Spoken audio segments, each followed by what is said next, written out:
Does he have it? Medeiros is going to get it. They're going to toss it. They haven't got it. He's on the outside line though, going into the fastest corner on the circuit. Surely this can't work.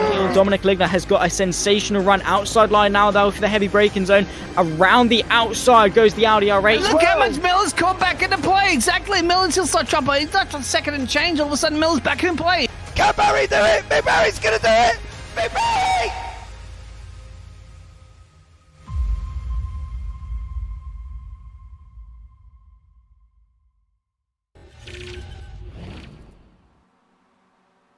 Good evening and welcome to Tuesday night. It means one thing, the UkSimracers MX5 Season 1 2023, Round 9 from the Nurburgring in Germany. I'm James Parfitt. I'm going to be joined in the booth for the one, the only, the Mr. Zach Sweeney, who's been going to be joining me once more as he has done every single race this season. Absolutely stellar to have Zach in the booth with me. But it is once again the return of the Nurburgring. 4 15-minute heats, top 12 reverse on heat 2. And currently the championship standings look like this.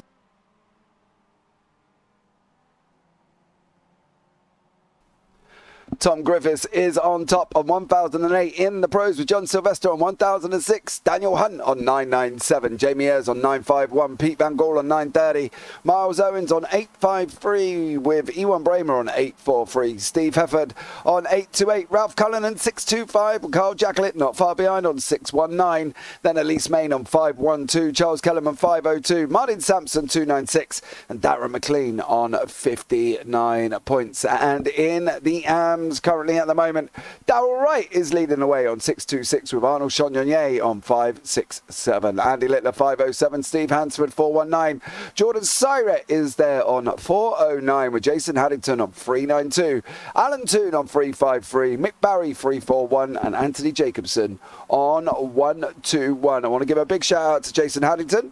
Get well soon, young sir. Unfortunately, I had an operation today, so a speedy recovery to you, and hopefully see you back on track very, very shortly. Now, in the teams championship, it is still the 2-horse race that we've been talking about all season long. Team Momo is out in top with 3,411 points. Platinum Racing Team 3,304 behind them.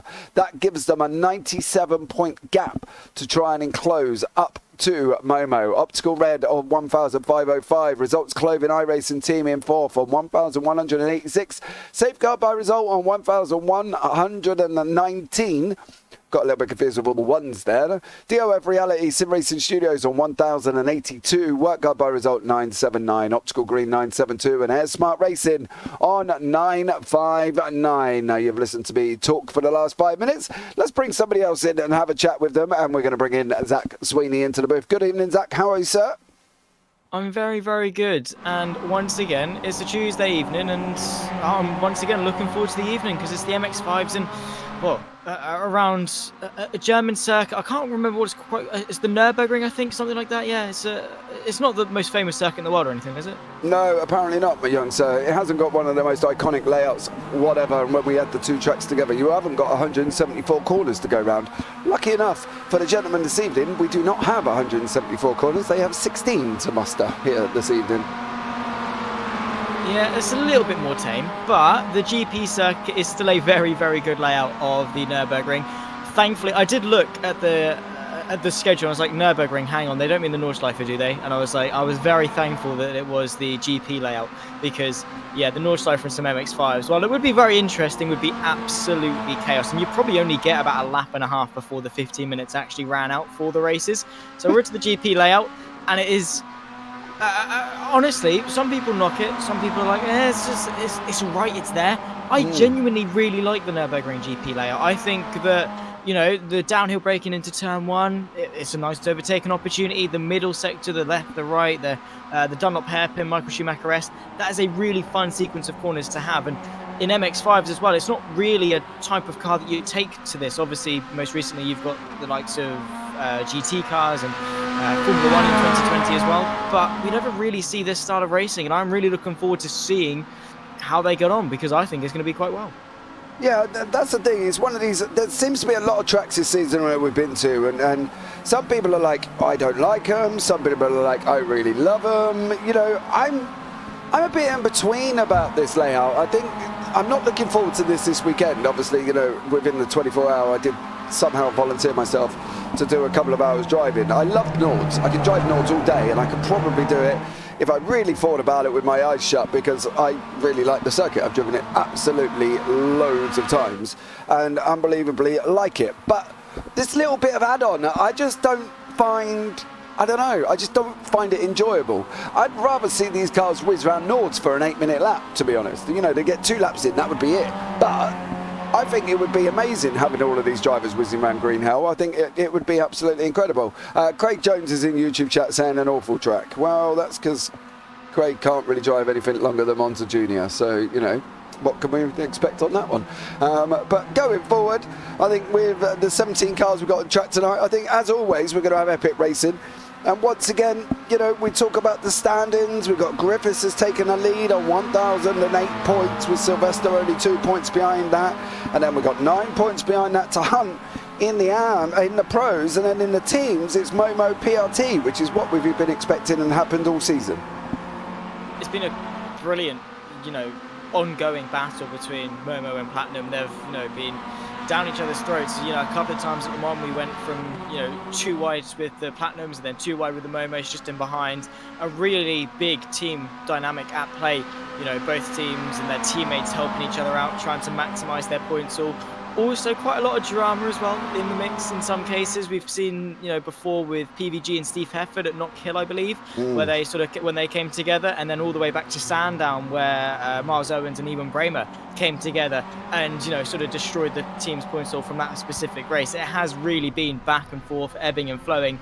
It is advantage to, of course, the veterans who are doing really, really well up in front. But yeah, I guess we'll just have to wait and see for the remaining few rounds, which is weird to say because it really has flown by. But we've got a fantastic teams championship at play, a brilliant drivers championship at play. We've got Griffiths, Sylvester, Hunt, Ayres, PVG maybe also in the mix as well. But the top 4 for sure are incredibly close, and all it takes is one poor swing and it can change the entire thing entirely. Yeah, exactly. There is the schedule on your screen. We are at round 9 on the Nurburgring. Round 10 next week, we head to Donington National Circuit, which I absolutely love. And round 11 is one of my favourites as well, Silverstone National. All in all, 2 great circuits. And then we round off the season at Barcelona National. And that's not a circuit I've had much experience with in general, to be fair. I've never driven it. I've driven the full layout. I've seen racing there of TCRs. But I think overall, the last 3 races are going to be absolutely incredible. You know, Donington, Silverstone and Barcelona National. What more are we hoping for? We have just gone into qualifying, of course, guys. We will have 15 minutes of qualifying here ready to go. All the cars will be out on track as well. What are we thinking passing opportunity-wise? Because we talk about this every track. Oh, one thing I do want to mention as well, going back to team taking each other out, of course. Last week at Le Mans, we also had Bramer, Cullen and Sylvester getting all involved with one another as well. So it's not the first time PLT or Momo have ventured into the side of each other here in this series. So be prepared. The first rule of racing of don't take out your teammate doesn't always apply to the guys on track. But going back to my original question, Mr. Sweeney, what are we thinking here, opportunities? Are we looking down in turn 1, down into the Yokohama curve, down into Goodyear? What's the situation, you think? To be honest, there are... It does depend on circumstance and obviously the type of car you're driving, right? You know, with some GT cars, some people find it quite a struggle to overtake it. I think in these slower, more agile MX5s, they open the door to finding more places to overtake. I mean, look back to Knock Hill and how tight and twisty and, you know, on paper, you know, lack of overtaking opportunities there are there. But these MX5s really made it work because they're small, narrow, light, and to be fair, for what they are, they've got quite a bit of power in them as well. So at the Nurburgring, I'll be honest, I don't really see them having much trouble overtaking into turn number 1 on the first lap. Easy opportunity. Then the next real, perfectly poised opportunity, obviously there are going to be some anomalies, but the next big one is the Dunlop hairpin at the back end of the circuit, maybe into the chicane. We are onto the slightly slower one of the 2, I believe, so again, you can go for moves there. It is going to be a bit tricky, but the main ones, unfortunately, are just the hairpins of turn number 1 and the Dunlop hairpin. But in all fairness, we haven't really seen MX5s around the Nurburgring, so it is just going to be a case of waiting and seeing as to where these guys can find a way through, because for the most part this season, these guys have gotten quite creative with where they want to get moves done. Yeah, they have. It's one of the questions that I find quite interesting, actually, when we talk about overtaking, because I'm finding in this series, despite where we say, there always could be another opportunity somewhere else. You know, we could say down into turn 1, and somebody will go do it around the outside of the AMG arena when they're side by side through turn 1, or through the Ravenel, or down up on that run from Bilston down into Bogan. You know, there just seems to be, for me on this track, quite a few opportunities where these guys will make the most of the overtaking opportunities, and I feel that they will obviously as well do it in places that we're not expecting it. I think that's been one of the greatest things of this season, is we're seeing a lot of things this season that we weren't expecting at numerous amounts of tracks, and I think that's just one thing that makes this season truly amazing, to be fair. Absolutely. I mean, you know, the race in itself has done all the talking on circuit. We've honestly, off the top of my head, I can't really remember a dull race, and we've even been to the Circuit de la Sarthe, right? And I you know my expectations around Le Mans. But even there, we had 4 brilliant displays of action. And it's not necessarily just been a case of one person running off with a win, while we've had some jostles in the midfield that have made the race good. No, we very rarely have had someone run off with things. And, you know, chances are 9 times out of 10, we have had a fight for the lead. And I just think the format, these guys, you know, most importantly, you know, you can have a great calendar, a great format, a great car combination. But if you don't have the field of drivers that are competitive with said ingredients, you aren't going to have a good race. So all the credit in essence really does come down to these guys, how good they are, how hard they fight, how much they want to go out there and fight. Because, you know, we when we have chats with, you know, like the likes of Miles Owens and Steve Hefford, all of them come in, you know, you could imply they've got a massive smile on their face by the way they're talking. These guys do it because they love it, and week in, week out, they prove that by chucking it side by side for 15 minutes around some weird and wonderful places around the globe. So, you know, even while we have questioned some of the calendar choices at times, these guys have made it work. Yes, we have had some conversations about the calendar, but overall it's been, you know, a great season right up until round 9. John Sylvester is currently flying at the moment as he's on his first lap here as well. 2 greens and 2 purples. It's going to be a struggle for Jamie Ayres being at the front here. He's going to kind of be pulling everyone along, with Steve Hefford tucked in right behind him as well. Times are going to start coming in. Hefford is in second. I was just about to say he was on pole, and then 2:60 and 0.65 from Sylvester kind of narrates the fact that Hefford was on pole for such a brief moment there that it was completely null and void by the time he got to the end of it, because Sylvester was right behind him as well. Another inch of Sylvester, Hefford, Van Gogh, Hunt, Ayres, Cullinan. You know, Sylvester's going to need help here. He's going to need Bramer. He's going to need Owens. You're taking it to a fight of 3 gentlemen here, sitting in second, third, and fourth. And it's imperative, as we've seen in many other multiple motorsports, that you need your teammates with you. I think you can't go solo when you're in a battle with 3 other people. I just can't see it working. Absolutely not. You know, we say sort of a couple of times this season how whether you're Momo or Platinum, your aim is to try and isolate the person that you're fighting with. So say if you are in a situation where it's 3 versus 1 or 2 versus 1 or whatever, your job as teammates is to make that person feel as alone as possible, to make them feel the pressure, to make them feel the fact that they've got no help, that they've got no hope, because they haven't, right? That they've got 2 people ready to crush in them and put that pressure on. So if you are going to, you know, be the likes of Sylvester out in front, you are going to need the backup from your teammates, which, to be fair to, you know, the Platinum boys, they have done that you know, all season long, where we saw Owens allow Bramer to take the win on a couple of occasions. We have seen that sort of dynamic with the Platinum guys before, so I'm sure it's not going to be any different today. But yeah, when it's in a fight as tight as this, when you've got, you know, 2 teams with such strong field of drivers, you know, battling out each other week in, week out, there's not really been a day where Momo have been off the pace or Platinum have been off the pace. At some point there has been overlap between the 2 teams, and it just proves itself to be, you know, proper gloves off stuff between all of them. And well, things like that aren't really going to help between the 2 Momo cars, I'll be honest, but overall they work really well together, and that is exactly what they're going to need to do if they want to come out on top. Well, yes, there is the driver standings, the team standings as well is something they're going to want to focus on, and to do that, they are going to need to, unfortunately for them as drivers, actually work with their competitors in some senses. Exactly. Sylvester still on pole, cements his spot. Now, I want to have a chat about this young man. I say this young man, this gentleman here, Sir Alan Toon. Me and Alan had a catch-up on Monday. He does the JPB Clio Cup, so I spoke to him. And I informed Mr. Alan Toon that we no longer want to see Alan Toon giving up the lead as easy as he does. He has informed me that if at any point he is in a position where he's in the first place due to the reverse grid, he will not roll over and he will fight. He said, I do fight. He said, unfortunately, others seem to fight harder. So I'm hoping Mr. Toon here is going to go and put in an absolute barnstorming race if he's on pole. He's going to pull away and let everybody else do everybody else things behind them, and you never know, one day we might be sitting here saying Alan Toon has won the overall here as well, because we know he's been close in the AM and the pros a few times as well. He took two podiums last week and won the AMs as well in race 1, so I'm hoping that this time around he will go on there. Actually, my mistake, he took 3 last week and 1 victory in the AMs as class win, but he's never taken an overall. So I'm hoping we'll have an overall win from Alan Toon. I've told him no more rolling over, getting your little belly tickled and your legs up in the air and letting everybody through now. You've got to put the effort in. So that's what I've said to him, and I'm hoping he listens. Yeah, 100%, because we love the underdog story, right? And Sir Alan Toon is...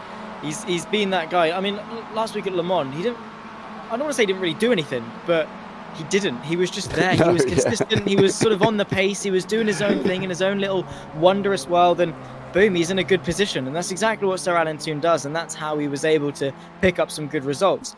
But it would be so good to see him use that pace and use the support from everyone, because as unbiased as we are, we do love a good underdog story. And if we see Sir Alan Toon doing well, it's almost a case of, come on, just give it that little bit more. Don't, you know, I vividly remember, I literally remember going into the Dunlop chicane last week at Le Mans and just remembering Sir Alan Toon pulling off to the left and was like, oh, I'm leading, but yeah, off you go. Yeah. I would love to see him just defend a line, brake later than the person next to you, and just send it and see how long you can go. It doesn't matter if they overtake you the next lap is all. That is, well, one of the Platinum boys, that is Miles Owens, through the final corner, having a bit of contact with someone.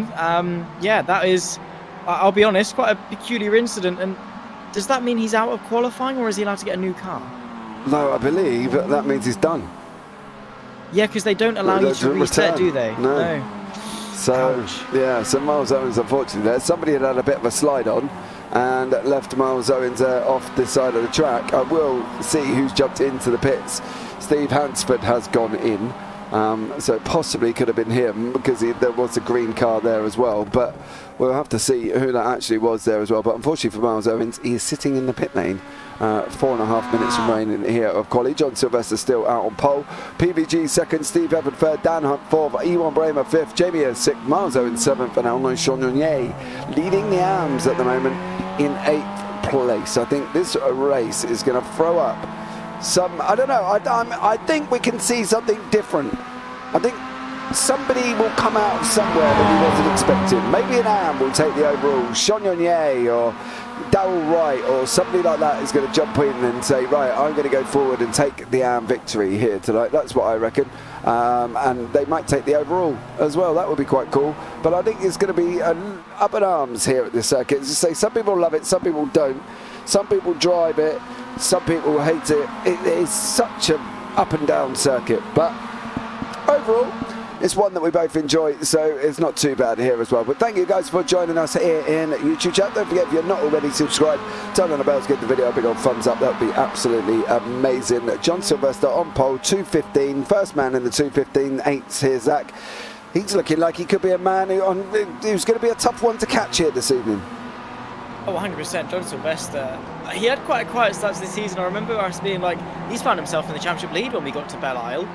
But since then, he's really given it some. You know, he's not just done the consistent get a P3, P4 finish. He's really been up there, putting the pace in, making those battles. And unfortunately, for him, after Le Mans, he did lose the championship lead to Tom Griffiths, but it is only by 2 points. So John Sylvester, his hopes are well and truly still up there. However, Jamie Ayres getting up there within a 10th. The gap between everyone is incredibly close. Only about half a second separating the top 5. Even beyond that, yeah, about 6 tenths covering the top 6. It's as close, you know, you couldn't really ask for much closer between these guys. They are giving it absolutely everything. But John Sylvester at the moment is setting the pace. So we'll wait and see into the first race as to what he can do. But then after that, it doesn't really matter where you qualified because, well, anything can happen once you get into race 2, 3 and 4. Yeah, well, it's just got purple in sector 1. An improvement on the 2:15.8 that nobody else has even got remotely near at the moment. We've got 2:16.0 is the next time back further from that one. So if John Sylvester's going to go out and start setting more purples, I think the others are going to be really in trouble here. And if he can do this in the race, I think they're going to struggle. Yellow in sector 2, so let's see how he does through the remaining part of the lap here as he comes around the Goodyear curve. And then up through the Schumacher S's, of course, or the Michael Schumachers, or whatever you would like to call them, as they go left and right. Personally, they're the Michael Schumacher S's, or the Schumacher S's. It makes it a little bit easier. It's like the Ayrton Senna S's of Brazil. It's easier to say in the Senna S's, really, as he comes up into the left-hander of Ravenel before we go into the right of Bilston, and then off on that run down into the Vido chicane near on turn 15. And then ran the last corner of Hyundai curve, turn 16. No real improvements again in sectors 2 here and 3. But what do you think? If I could sit here and say to you, right, pick a winner for race 1, Zach, who would you go for? I'd say I'm not answering that question because I'll give one because after last week I need to get some payback because Ralph Cullen let me down, didn't he? Yeah. I'm gonna say, I want to say John Sylvester because the pace looks so promising. But also, like, I don't know, you can't really predict this type of thing. We'll see what Pete Van Gaal can do. He's not really looking to improve on this lap, which will be his last of the session, of course. But if I was to say anyone, I'm going to go with Sylvester purely because of how quick he is, how well he can defend, and how well he can deal with that pressure. But don't listen to what I've got to say, basically. Michael Davies gone for PVG. I'm going to go for Jamie Ayres, I think. Partly because of the fact that PVG's had a very up and down season. You know, 1 minute he could be flying, 1 minute he could be in the wall. So, although PVG would be a good choice, I think at the end of the day I'm going to stay away from PVG. I'm going to go with the man that could slide this MX5 literally round anything in Jamie Ayres. So, come on, Mr. Ayres, don't let me down here. So, Alan Toon, says Craig Jones. I love it. I love it. I would love to see Alan Toon go out and take a victory. Unfortunately, being down in 13th place here with Charles Kellerman, 14th, Steve Hansford, Mick Barry and Tom Griffiths, which is a surprise for Griffiths, but I think there may have been an off-track involved in that one that may have caused that problem, and he's starting all the way down the back. So I'd love to see Sir Alan Toon, but unfortunately, Mr. Jones, I don't think you're going to get that right. Miles Owens, says Miles Owens. Wow. Where is he? P7. Yeah. Good luck with that, mate. You shouldn't have smacked into the back of Darrell Wright, should you? Yeah, exactly. Right, here is the grid. John Sylvester in first, Jamie Ayres second, PVG third, Steve Hubbard fourth, Dan Hunt fifth, E1 Bramer sixth, Miles Owens seventh, Arnold Chagnon eighth, Ralph Cullen ninth, Carl Jacklett 10th, Darrell Wright 11th, Andy Littler is down in 12th place. So Alan Toon 13th, Charles Kellerman 14th, Tom Griffiths 15th, Steve Hansford 16th, and Mick Barry all the way down in 17th place here. Once more, let's see how this one pans out, see how we get on again here for race 1 with John Sylvester. There he is, the pole man, ready to go. And well, first 15-minute heat is going to be very, very soon. So Zach's got Sylvester, I've got Ayres, Michael David's got PVG, Miles has got himself, and Craig Jones has got the best possible underdog in Sir Alan Toon. So Steve Everett, Dan Hunt, Chagnon waiting to get onto the grid. But I think overall, Sylvester could be in with a shot here if he can get across Jamie Ayres at the beginning. If he can't defend that inside line, Zach, I think it's going to be a struggle. But then he'll have the inside for the AMG Arena. So, you know, we'll have to see how this one pans out. But the lights are going to be on. Here we go. 3 lights, 4 lights, 5 lights. And we're green, and away we go here at the Nurburgring. Tom Griffiths absolutely made a jump and has already made a position up past Alan Toon there as well. Here comes Jamie Ayres. He's going to have that inside line, Zach. The one he did not he wanted right at the beginning. It's going to be Ayres. Sylvester's going to be pushed out here as well. Is he going to be struggling to try and get back up before Steve Evan and PVG get hold of him? He's not, but it is Jamie Ayres that jumped in right at the start. Mick Barry, Tom Griffiths has had contact, but both men are running. Miles Owens, no, where are you going? Miles Owens off. Looked like he may have just... PVG. Yeah, and PVG. Miles Owens and PVG out dropped down the order. I don't think there was contact between them. Unfortunately, it looks like PVG may have just lost it all on his own here. Oh, it's just... No, Steve Efford! Oh! Don't take out your teammate. Steve Efford goes and rear ends PVG and takes him out there as well. Ralph Cullinan trying to defend hard from Steve Efford here. He's not leaving much of the door open going into the Goodyear, but he's got to be more decisive. They're going to run 3 wide round it as well. Miles Owens is back on the track. I'm not entirely sure what happened there, but he's back on and back in 6th place at the moment as he's just about to go up the inside of Ralph Cullinan. But it is Jamie Ayres out in front, Zach, currently at the moment. Yeah, he's doing a good job, managed to get the lead early on, but John Sylvester is going to be relentless. And obviously Ewan Bramer closing in as well. Could be a good day in the office if the Platinum boys can, as we say, work together, put that pressure on, isolate Ayres out in front. But a bit of a twitch there from Jamie Ayres, and John Sylvester pulls his way alongside and well ahead of the Welshman through the back flat out section before the final chicane. John Sylvester then able to retake the reins at the top of the timing sheets, and well, Jamie Ayres, that might well be a crucial mistake. He did the easiest overtake that he could ask for into turn number 1 on the first lap. All he then had to do from that point was, defend hard, but now he's now got to be the one to force the initiative and get some moves done as well. There's moves up and down the field. Here we go, Ralph Cullinan. Yeah, he's just slicked up the inside of Miles Owens there as well. He got a better run out the Vito chicane, and Miles Owens could not defend the fact that Ralph Cullinan has just come through and taken that position away. John Sylvester again leaving that door wide open. Jamie Ayres is going to look. He's going to look. He didn't take it this time around. But 2 different lines coming into that corner, into turn 1. Jamie Ayres comes out in a very narrow line. John Sylvester goes out in a very wide line, and Miles Owens has just claimed the line away from Ralph Cullinan once more and is out in front of him again. But how much of that wider line is going to jeopardise John Sylvester going down into turn 1? Because if he keeps doing that and Jamie Ayres is close enough, surely Ayres is going to have a dive on him, right? There's 2 ways to look at it. There's 2 ways that it's a bad thing, essentially. If you're too wide going in, it opens up the inside for the car behind to nip their way up. Also, into turn number 1, it's a bit of a downhill drop. There is quite a bit of camber on the apex of turn number 1. You can feel it visibly and you can see it in the car as well. If you're not on that, the car's not going to rotate as much. If you're all the way to the left-hand side, you've got not only a much longer distance to travel, you're also getting a lot less rotation out of the car. So if you take a wider line, you're off the camber for longer, which means that, well, yeah, the car on the inside is going to have a better run. And you might be thinking, well, it's a hairpin. Surely you want a later apex. Surely you want to come out wide and cut in. Not necessarily. Not at that turn of 1 hairpin. It's all about the rotation. It's all about getting the car turned with the least amount of steering lock possible. And John Sylvester, it might have just been a mistake. It might be his actual line. Either way, it could well open the door for Jamie Ayres. And for Ayres, he's going to be looking at that and saying, well, if he does that for 2-3 laps in a row, I'm going to go for the move on the 4th. Yeah, I definitely would as well. Carl Jacklit's had a bit of a mare, right? I'm not going to lie. Poor old Carl, he's had a spin once and then he had a spin again, and now he's into the pits altogether here. So just have a quick look at what Carl Jacklit has been up to, all on his lonesome, going around the Goodyear.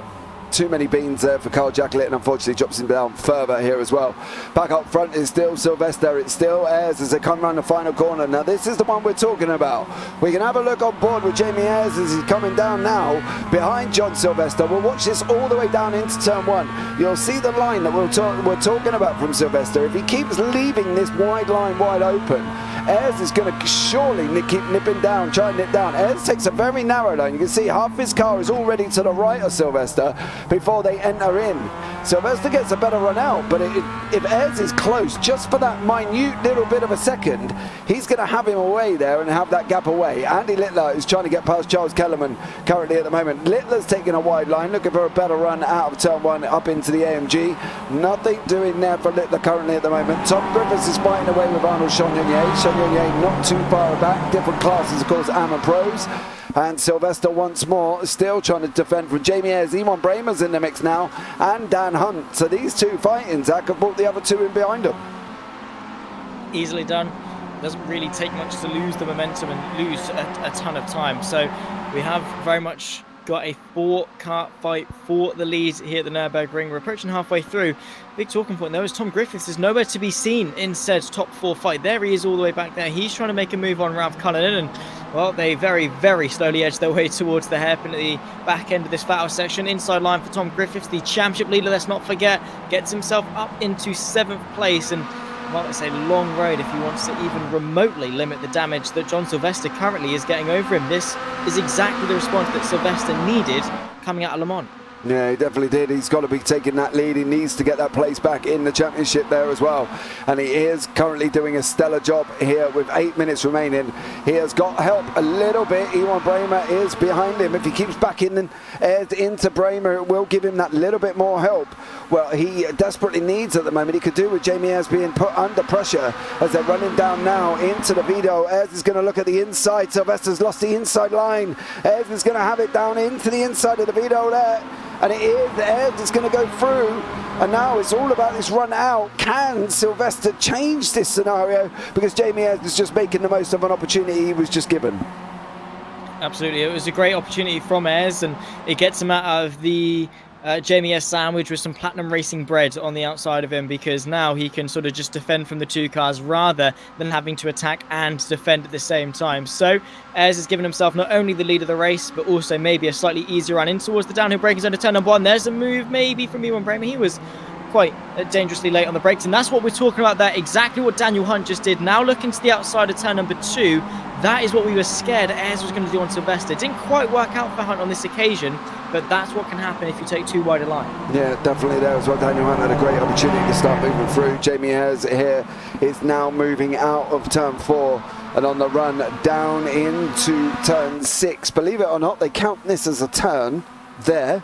That's apparently turn 5 as they're going down into turn 6. Can't really see it myself, but not one I'm going to argue about, because there's really no point. I'm not going to change the world by arguing about whether or not a turn is a turn. But apparently, according to them, this isn't a turn, which is a longer turn than the one that was classed as a turn. So there's a lot of turns involved, and not all of them are classed as turns. But Jamie Ayres is still doing a stellar job here, defending it down into the Goodyear from Sylvester, Bramer and Hunt. Steve Hansford is now jumped straight into the pits as well. It looks like he's had a little bit of an issue once more. But overall, it is going to be a 4-way battle for the next 6.5 minutes here, Zach. Still going to think it's Sylvester? Well, I mean, it's not out of the books just yet. It's not set in stone. Any one of these 4 could win, and Daniel Hunt is trying to move his way back into contention and all the way to the outside through the left-hander. That is definitely brave. There's a bit of track to use. Gets given the space from Ewan Bramer, but is forced eventually to tuck back into situ, and as they run their way onto this back stretch, you're completely flat out, and it's a fast chicane as well to end it off. They do, I guess in some cases, have to be quite careful as well if they continue to fight. 2 seconds back to Hefford. If Hefford nails the lap and Owens leaves him alone, we could, jokes aside, genuinely have a 6-car fight for the lead in the final half of this race. That would be something quite interesting, and just add an extra couple of spanners into the works. Yeah, unfortunately, the terminology of Owens leaving Hefford alone is very doubtful here. I think, Miles Owens is currently a bulldog with a bone at the moment. He can see him in front, Steve Hefford being the bone, and Miles Owens wants a piece of it and is going to try and rattle him around on the racetrack, which he is currently doing at the moment. Mick Barry's had a little bit of a mare. He's had an incident and he's now gone off track as well. So poor old Mick Barry is done, but I've got a funny feeling Miles Owens is just about to make this move past Steve Hefford, and it is a job done. Hefford's going to try the title line out. Not going to make it round this time as well, and that answers your question of whether or not Owens is going to leave Hefford alone. It's a no, essentially, is the conclusion we got from that. Daniel Hunt as well, fighting with Ewan Bramer through turn number 3. You can see them jostling through the timing tower and through the little infield section, and Hunt is able to get himself ahead and up into 3rd place, which makes Owens move all that more important. It's a point loss for Platinum in some cases, with Ewan Bremer dropping to 4th, but also a couple of points gained with Owens moving ahead of Steve Hefford. So swings and roundabouts for Platinum Racing Team, but it is Daniel Hunt back onto the podium at a bit of a cost. They've lost a bit of time to the top 2. As you can see, this battle is still close, but a little bit more dispersed. It will be interesting to see if it closes back up again.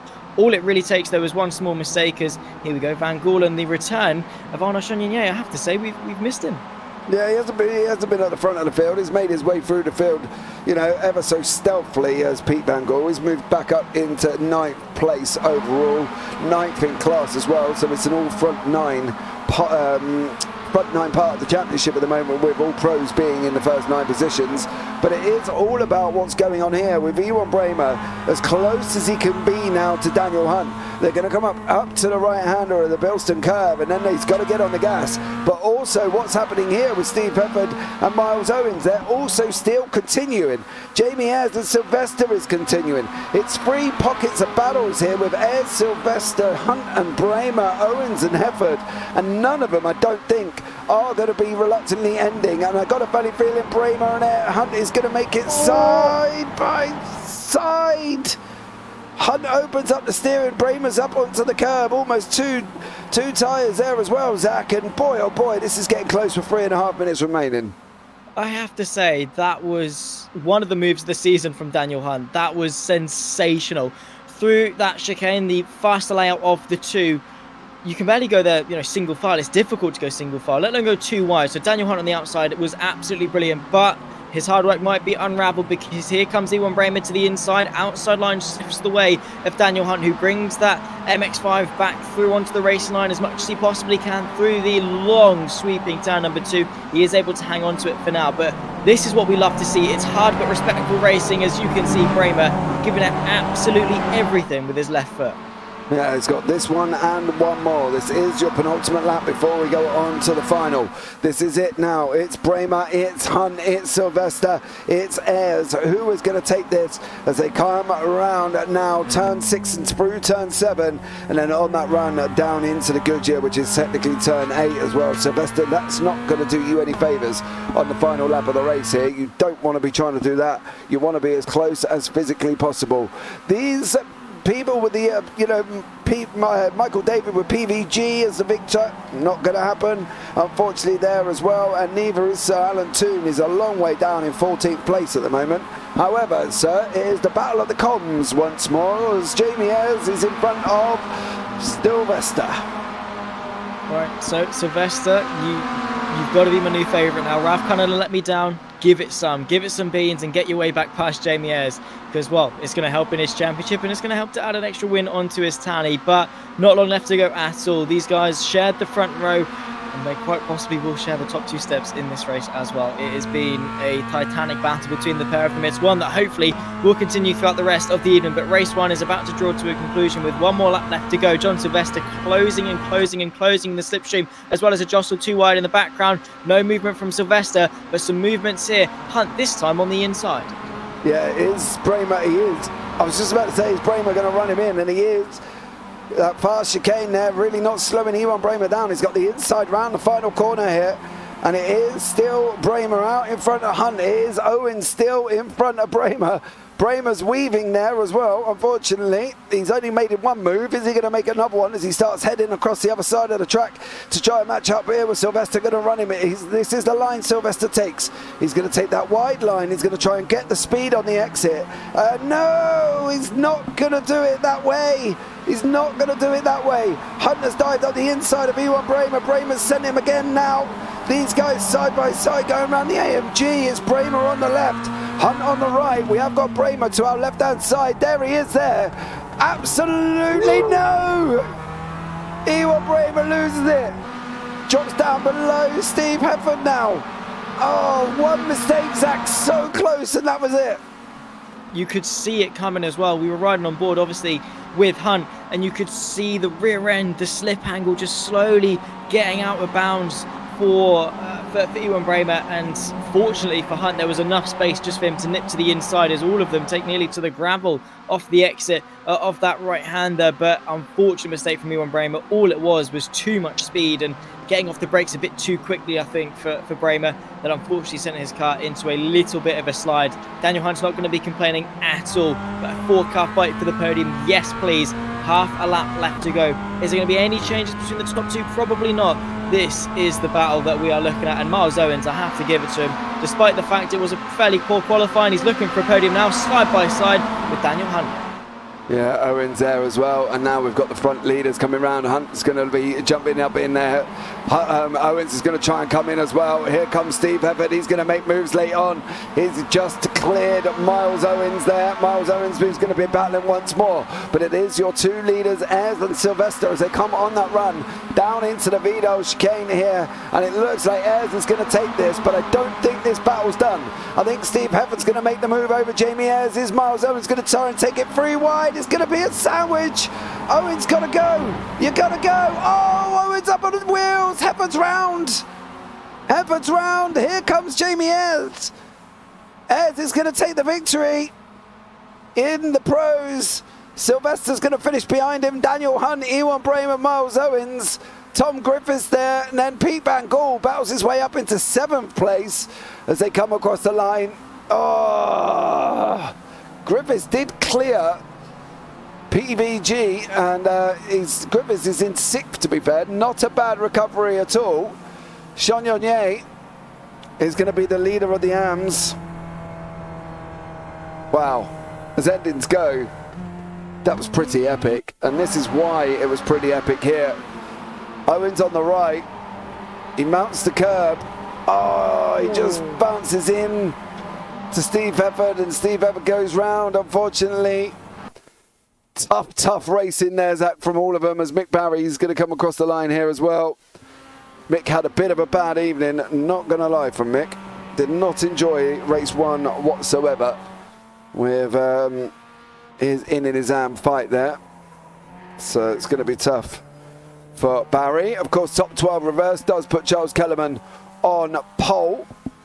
So Kellerman will be pole for race 2. So let's see, with Mick Barry coming across the line, the results are going to be in. Heat 1 results here. And it is Jamie Ayres is your winner. John Sylvester in 2nd. Daniel Hunt 3rd. Ewan Bramer 4th. Miles Owens 5th. Tom Griffiths 6th. Pete Van Gaal in 7th. Steve Hefford 8th. Arnold Chagnon 9th. Ralph Cullen 10th. Darrell Wright 11th. Charles Kellerman 12th. Andy Littler 13th. Sir Alan Toon 14th. Mick Barry 15th. Steve Hansford 16th. Carl Jacklett down in 17th place and final position there for Carl, unfortunately. Well, if race 2's anything to go by there, Zach, well, I'll happily take that, because that was a battle and a half. It really was brilliant stuff, and obviously the championship on the line, both the drivers and the teams, and also with those guys, it's the same bunch of drivers that are always given the best action. So yeah, not really much more we can ask for from a spectating point of view, not really much they can ask for in terms of a racing point of view. Let's just say not many of them were bored out on the fields. Maybe Mick Barry towards the back end, but apart from that, everyone had something to do. Everyone had a fight to have, and it, for most people, actually meant something as well. Getting that extra position, that extra couple of points, could be the difference come the season's end in a few weeks' time. But yeah, race 1 in the books. Bring on race number 2. Yeah, Craig Jones put in chat there. Could see that coming. Good evening, Phil, as well. Welcome in. Thank you so much. Could you see that coming, you reckon, for Miles Owens? What, on the last lap? Yeah, with Hefford, yeah. I mean, yes.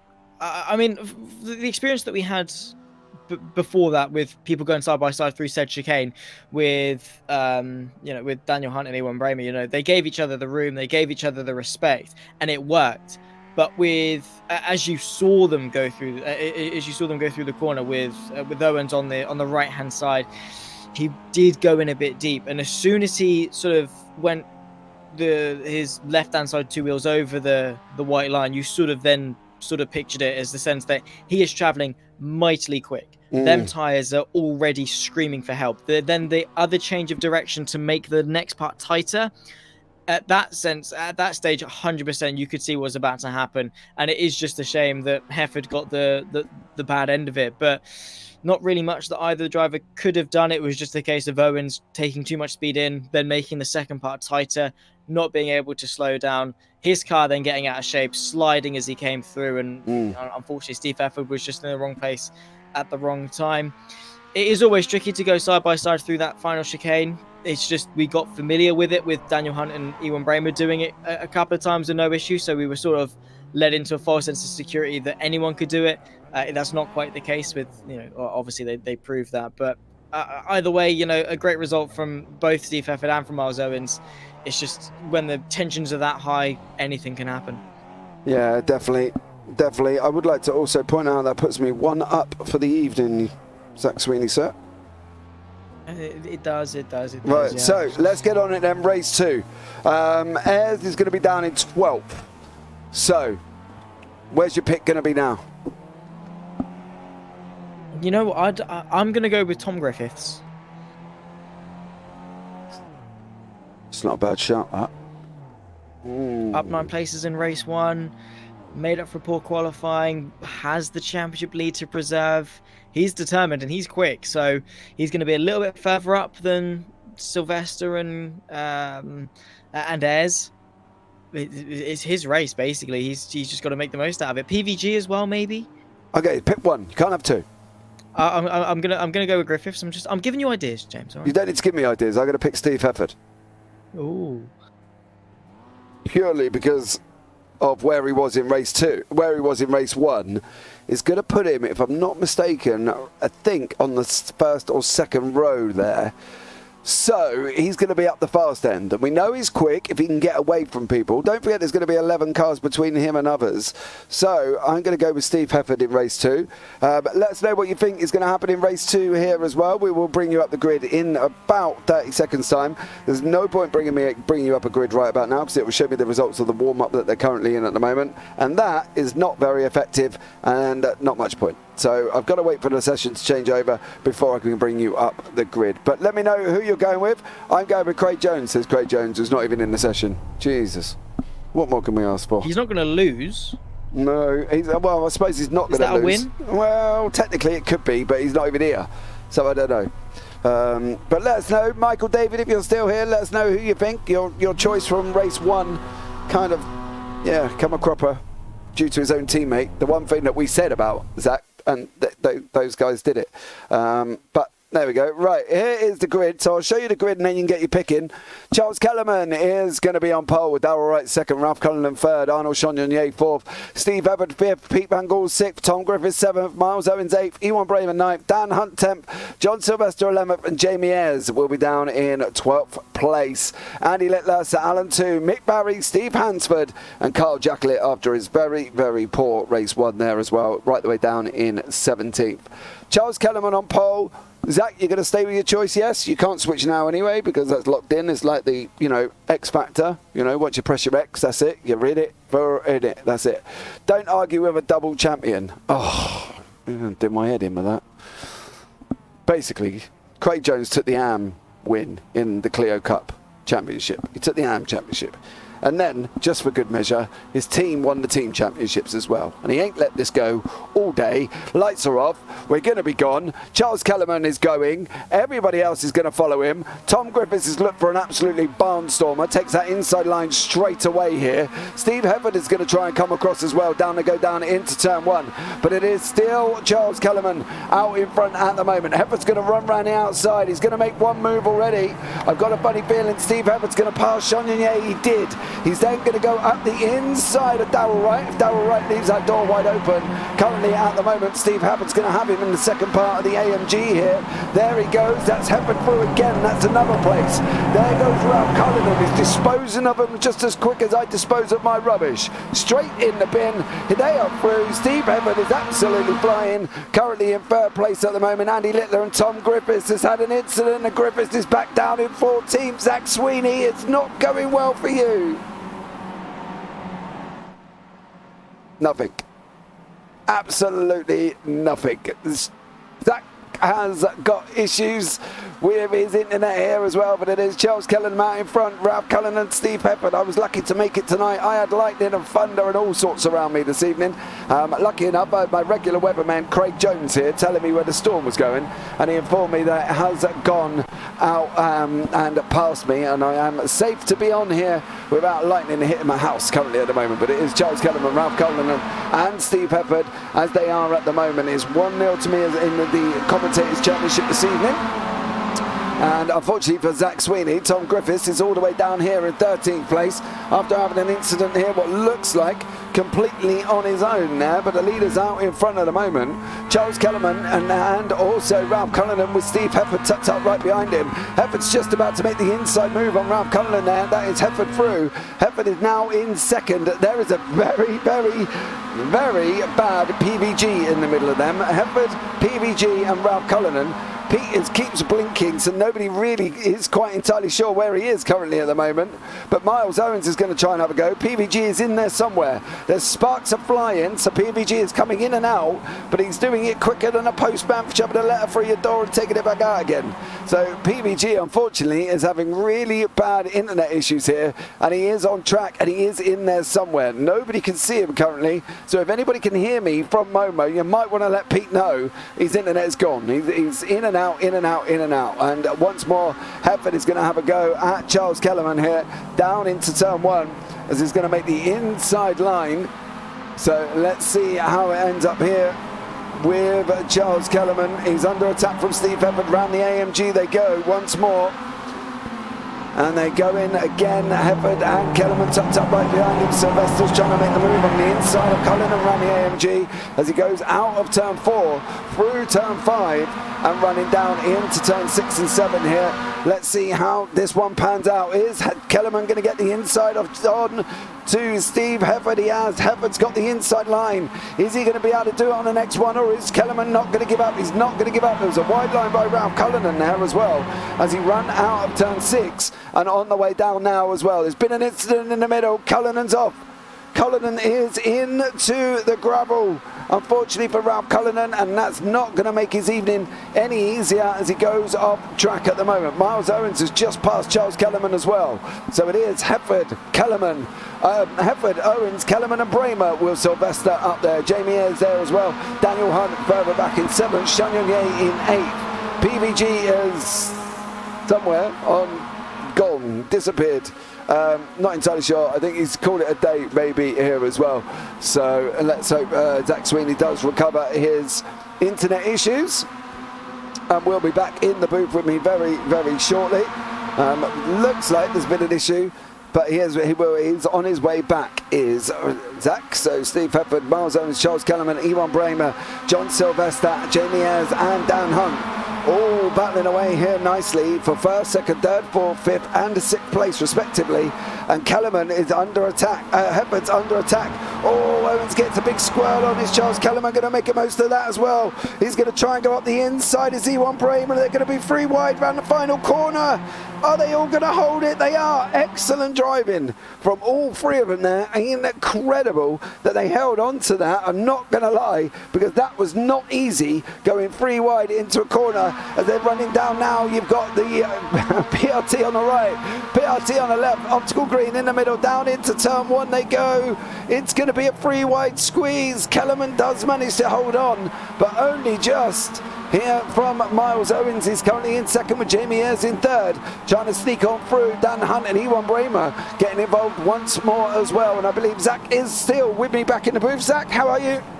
I'm doing good, yeah. Bit of a panic, but we're all good. As This is a brilliant little scrap here in race number 2. Look at that, straight into the action, and these guys don't like waiting around, do they? No, I don't know if you saw it, but you missed a 3 wide round the final corner. Incredible. Yeah, no, just missed that. Honestly, the start of the race, and I was panicking. Who's reset the Wi-Fi? Who's done this? It was crazy. Yeah, 3 wide round the final corner with Charles Kellerman and Jamie Ayres and Ewan Bramer involved as well, and Miles Owens. It was very dramatic, I'm not going to lie. But Kellerman is managing to hold on, going down into Goodyear. If he's almost like that journeyman prize fighter, and he's just hanging in there. Oh no, he's not. I'm sorry, Charles. Oh, no. That is horrible. Oh, no. Okay. Right, you talk for a bit, Zach. I've been at it for about 5 minutes here. Yeah, no, I know. I do feel horrible for you. Honestly, I ran upstairs. I was like, who's reset the Wi-Fi? Who's done this? Because my initial thought was that it's just cut off, but thankfully, best of the worst scenario, someone just reset it. So it took a couple of minutes. We're back, and panic is over. I can breathe, but not really, because race 2 is underway, and it really is underway. Unfortunately, I can see Tom Griffiths is down in 9th place, so that is kind of unfortunate. And I can see Steve Pfeffer is leading the way, which is fantastic for him. I'm really proud of him. But it just seems whoever I say, it just doesn't do well. So from now on, I'm just going to have to agree with your predictions and see what happens. But no, you're not sitting on the fence, Mr. Sweeney. It's not about getting splinters in your bottom. It's not happening. You know what I mean? You are not doing that. You can come and join in, and whoever it turns out to be, unfortunately, will be what it will be. But Hertford is out in front with Miles Owens. Owens is tucked up 2 tenths behind, just gone down to 1.5 here. And Owens is giving him a good old fight down into turn 1 there. And Owens is going to try that long cutback. He's going to try and come in from the outside. Didn't really nail it. And unfortunately didn't get any closer to Steve Hertford than he should have already.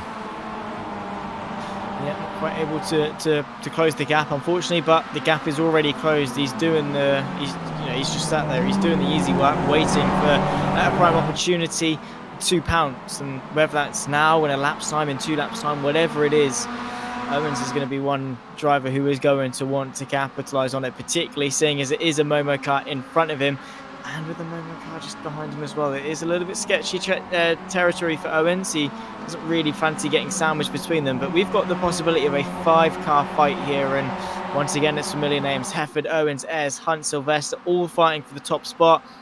Again, it's the potential is there as side by side. Mick Barry having a bit of a better race here, but Ralph Cullinan completely mugs him all the way around the outside. Yeah, around the outside of turn 7 there, but that's a bit of an unusual spot. But then again, it's one of them places that we did say about that they would completely do something completely different, and they did there as well. PVG has had man internet issues. I'm not entirely sure if he's out on track, if he's not out on track. He is out on track, but I don't dare stay on him for too long, because he was flicking in and out more times than my child playing with a light switch. So, you know, at one point he wasn't even on track but was registered in the race, and we just saw them sparks coming out, poof, as they come out here as well, without actually a car appearing. So it was that terrible, unfortunately, for PVG. He's now dropped all the way down into 14th. But Hefford, Owens, Ayres, Hunt and Sylvester. Owens could do with help from Sylvester, knowing that Hefford, Ayres and Hunt are all in the same voice chat together. So as much as you'd like to think they wouldn't completely be teaming up on poor old young 986 there with Miles Owens, you got a funny feeling they might be.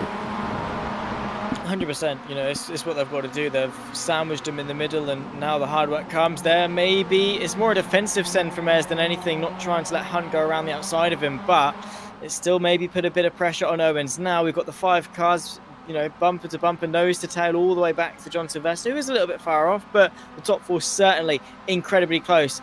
Ayres, though, his initiative might be forced on Owens because of the pressure from Daniel Hunt, who is now looking to the inside or outside, switches late to the left-hand side of the circuit, tries to get the up and under, not quite going to work on that occasion, slightly wide, loses the momentum, and well, here comes Sylvester joining the back of the Hefford Express. Yeah, it definitely is now. Sylvester's in for the party. The door's been left open, the invite has been sent, and now now John Sylvester's decided he's going to join in. He doesn't need more than one invitation, I'm going to tell you that much. And now he's currently up 6 places. Ayres is up 9, Hefford is up 4. We saw Steve Hefford get to basically 2nd place by the end of about turn 3, and he was absolutely slicing through the field like a hot knife through butter.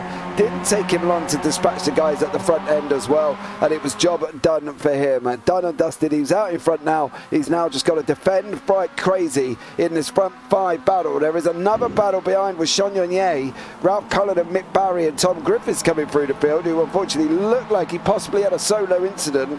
We will try and have a look back at that, but we'll have to do it a little bit later on, as these 4 are carrying on now, and Ayres has cleared Miles Owens. Yeah, indeed so. Now it's a moment 1-2, and they've just got to hold station out in front, and well, not let them back through essentially. But Ayres maybe going for the race lead. Look at this, he's trying to go for 2-2 inside line on his teammate. Steve Efford goes the long way round, of course. Brilliant stuff, a little bit sideways. He's slow, 3-1 as they go through. Daniel Hunt trying to capitalise. John Sylvester through on Owens. I'll be honest, I saw the smoke and the only thing that's changed is Sylvester versus Owens. Yeah, and now chopped all the way to the back end. Poor old Miles Owens, he was in third. He's now at the bottom of that 3.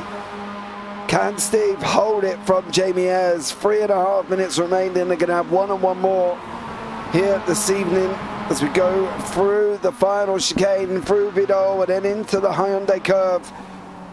Efford takes the inside, locks it up, and has now got this run to defend from Jamie Ayres here, Zach. Just how difficult is it going to be here? Because he's under attack. They're going to be coming at him as fast as anything. Absolutely, they're going to be throwing everything in their arsenal that they can do. Here comes Ayres already putting some pressure on, even with the 2 Platinum boys just in behind. Inside line for Jamie Ayres. Daniel Hunt gets a slice of the pie as well into turn number 1. Steve Efford sees it coming, tries to keep his foot in the long way round. God knows where Owens is going in the background. Side by side between Steve Efford, who has now gone from first potentially to the back end of the podium in the span of a couple of corners. Inside line as they run their way downhill once more. Daniel Hunt is looking to go the very, very long way round, but it quickly gives him the inside for the next bit. Steve Efford able to hang on, but, well, that is how easy things can change. Yeah, Jamie Ayres now up 11 places. I didn't think he would be able to manage that. But the boy who could literally slide anything round a corner, whether it be a GR86 of MX5, and he's done just that, and he's gone all the way to the front of the field here. Efford and Hunt are having a nice little tiny battle. Hunt's up on the curb, Efford takes a little wiggle, there was a little bit of contact, a little bit of more contact on the rear there of Steve Efford. They're going to be running side by side up into Goodyear. Efford's got to go late on the brakes to maintain that position. He does. He's also pushing out Hunt here as well. If Sylvester can get involved, he had the door left wide open for him there, Zach, to try and follow Efford, because Efford had almost locked his car into a position where Hunt couldn't get through because he was pushed out on the outside line that he could have lost to Sylvester if Sylvester was close enough. Yeah, it's a very awkward affair, I'll be honest, but here comes Hunt once again trying to put some pressure on. The inside or outside line could definitely be favourable, gets the squeeze from the 72 machine, does Daniel Hunt, but still continuing to go side by side between the pair of them. The advantage swings the way of Daniel Hunt, who takes the racing line through and up now into second place. Maybe a poor run from Steve Efford could see him lose a couple of places, and, well, that would be heartbreak for Efford to go from the lead to the back end of this 5-car train. It would be disastrous, but it's not out of the question just yet. You've got Sylvester and Owens, 2 drivers who are determined as ever to succeed, and, well, Steve Efford, he's vulnerable at this stage in the race. He's lost the lead, he's lost second place, he's under pressure some more. His morale has got to be low, and what's just happened to Sylvester? Was that a tap to the wall? It just went straight on. I can't really answer the question. He just went straight on in the final corner, which was a little bit bizarre. Was it a wheel disconnect? There's a wall there. He's spun, snapped, and then gone. There we go. So that's how it is. Right, Jamie Ayres is under attack from Hunt. Owens is running wide as well. It is Ayres, Hunt, Efford here at the moment. Now, I'm sure they're not going to be friendly on track, as they are in voice chat currently at the moment. Steve Efford wants to have a go. He was very, very close there on the back end of Daniel Hunt. Didn't quite muster it. First to third within the space of a lap, unfortunately, for Steve Efford, and has now dropped all the way. Can he hold on? Can he come back? Last lap of the race. Is it going to be possible here? Who will know what goes on? But it is Ayres and Hunt. Maybe you can pray that they have a coming together. I don't know. Maybe something here from Steve Efford's point of view that will allow him to get back up into the lead here, Zach. But it's going to be a hard half lap. It really is the toughest half a lap you can possibly imagine. It's 5 turn 4.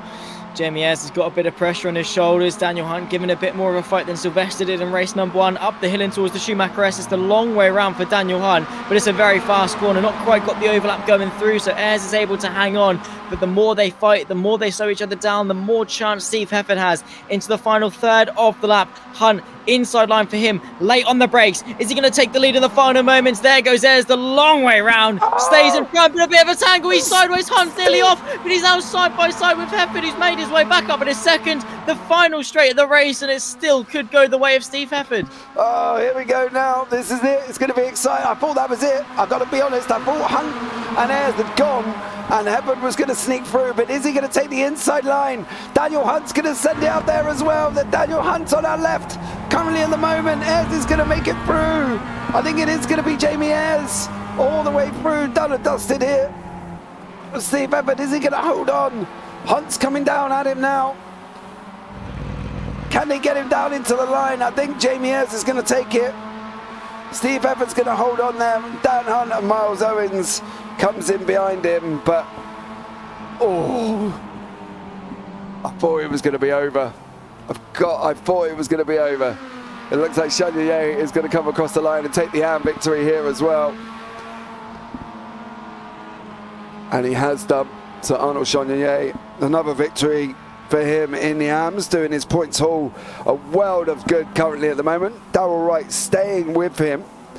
And then behind Darryl Wright is actually Mick Barry. So Barry got a podium in race 2 in the AMs, but it was Ayres and then Hefford behind that as well. We're just waiting for Littler and Sir Alan Toon to come across the line. There is Andy Littler, there is Sir Alan Toon. And then somewhere on track is this man. He is all the way out at turn 12 currently at the moment. But Ayres, Hefford, Hunt, you've got to admit that was incredible.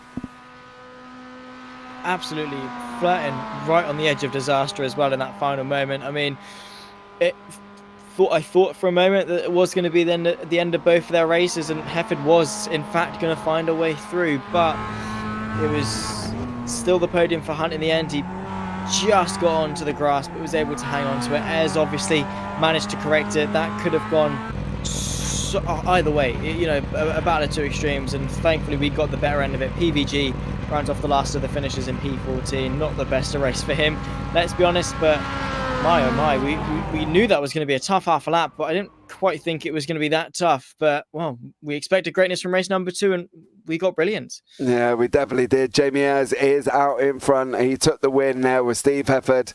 Dan Hunt in 3rd, Miles Owens 4th, John Sylvester in 5th in the end.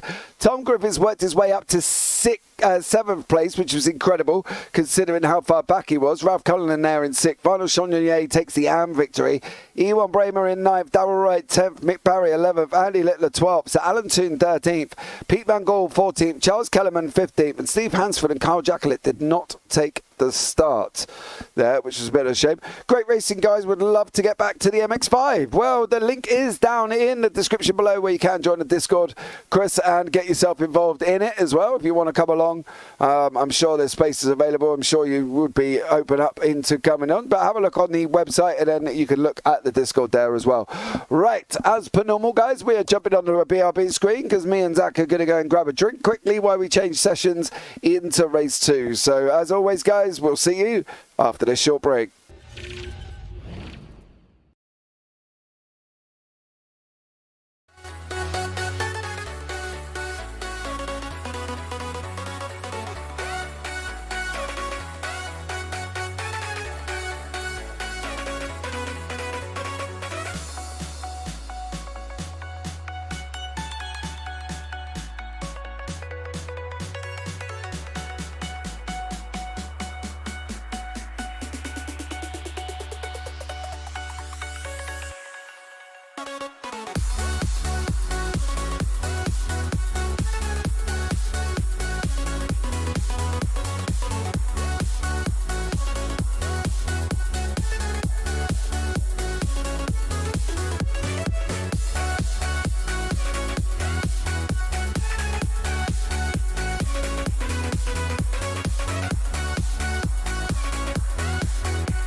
Okay, we are back here once more as we're heading into race 3. 2 more to go here this evening with Ian at the UkSimracers, and I believe there is a gentleman waiting to have a chat with us. Young Miles Owens is here. Miles, good evening to you, sir. How are you? Hi, boys. I'm well. How about yourselves? I'm all right. I'm not bad. Not a bad evening of racing so far. How's yours been? Yeah, it's been good. Love the close racing. Me and Steve, we did have a bit of an issue, like coming in together on the last lap with the chicane. I did see. I did apologise to him. I hit the ball hard and it chucked my back end out, and it was my fault. I was off the track. I have apologised. Okay. Well, that's good then. And did he accept your apology with open arms? Yes. Oh, well, that's all that matters there as well. Yeah. So, but besides that, yeah, loving the racing. Yeah, looking forward to race 3? Yeah, definitely. Our setup's a bit loose on the first 2 laps, but after that, it really starts to knuckle down and go. I think it's I think this race 3 is definitely going to be an exciting one. I think overall with the 2 remaining races as well, I think it's going to be an interesting battle. What's the game plan for you guys in PRT? Because you know, there's a lot of incidents with people here from Momo and PRT taking their own teammates out. Touch wood, you guys haven't quite mustered that this evening. But are you going, you know, you've got to be looking at the points for the team championship, haven't you? Yeah, I mean, we're so close. It's turning out to be a really good season, isn't it? So the momentum's on our side at the minute. So yeah, just race by race. Let's just try and just high as you can, really, isn't it? Yeah, I'm worried about that momentum though, mate, because obviously in race 2 you had nobody in the front podium spots and they had 2 on the top. So you need to get 1, 2, 3, mate. That's what you need. Well, if my teammates can keep it on the track, then maybe. Yeah, I'm not sure what happened to Ewan Bramer in race 3, to be fair. He had a bit of a rough one, didn't he? I think he tapped Charles. He's apologised. There's a lot of apologies. Yeah, it's one of them tracks. It is a really technical track, and yeah, it separates the great from the good. Well, there you go. Separates the great from the good. I like that one. That's not a bad ending now, is it? But well done, Miles Owens.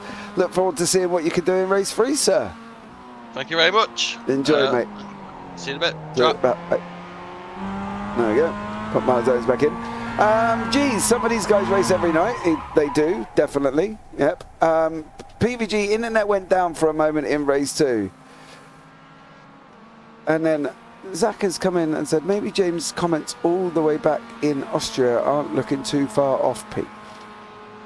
What did I say all the way back in Austria, young Sweeney? Remember when you come in the first race and it was like, oh, he looks like a washed-up prize fighter. Then he won the race, won a couple of races, and then since then it's been a bit of a roller coaster, isn't it? Yeah, sorry, Pete. Ignore me. Don't listen to what I'm saying. But yeah, I did actually, if I remember that correctly. Yes. Thanks for the memories, Mr. Sweeney. Only good ones, only the best ones. Yeah, I'm not entirely sure what you needed to remind me of them ones. You know, but going if you don't see me next week, guys, I'm in a dumpster outside James's house. Yeah, got him. That's what we say. Right, race 3 going forward. I feel this could be a good one.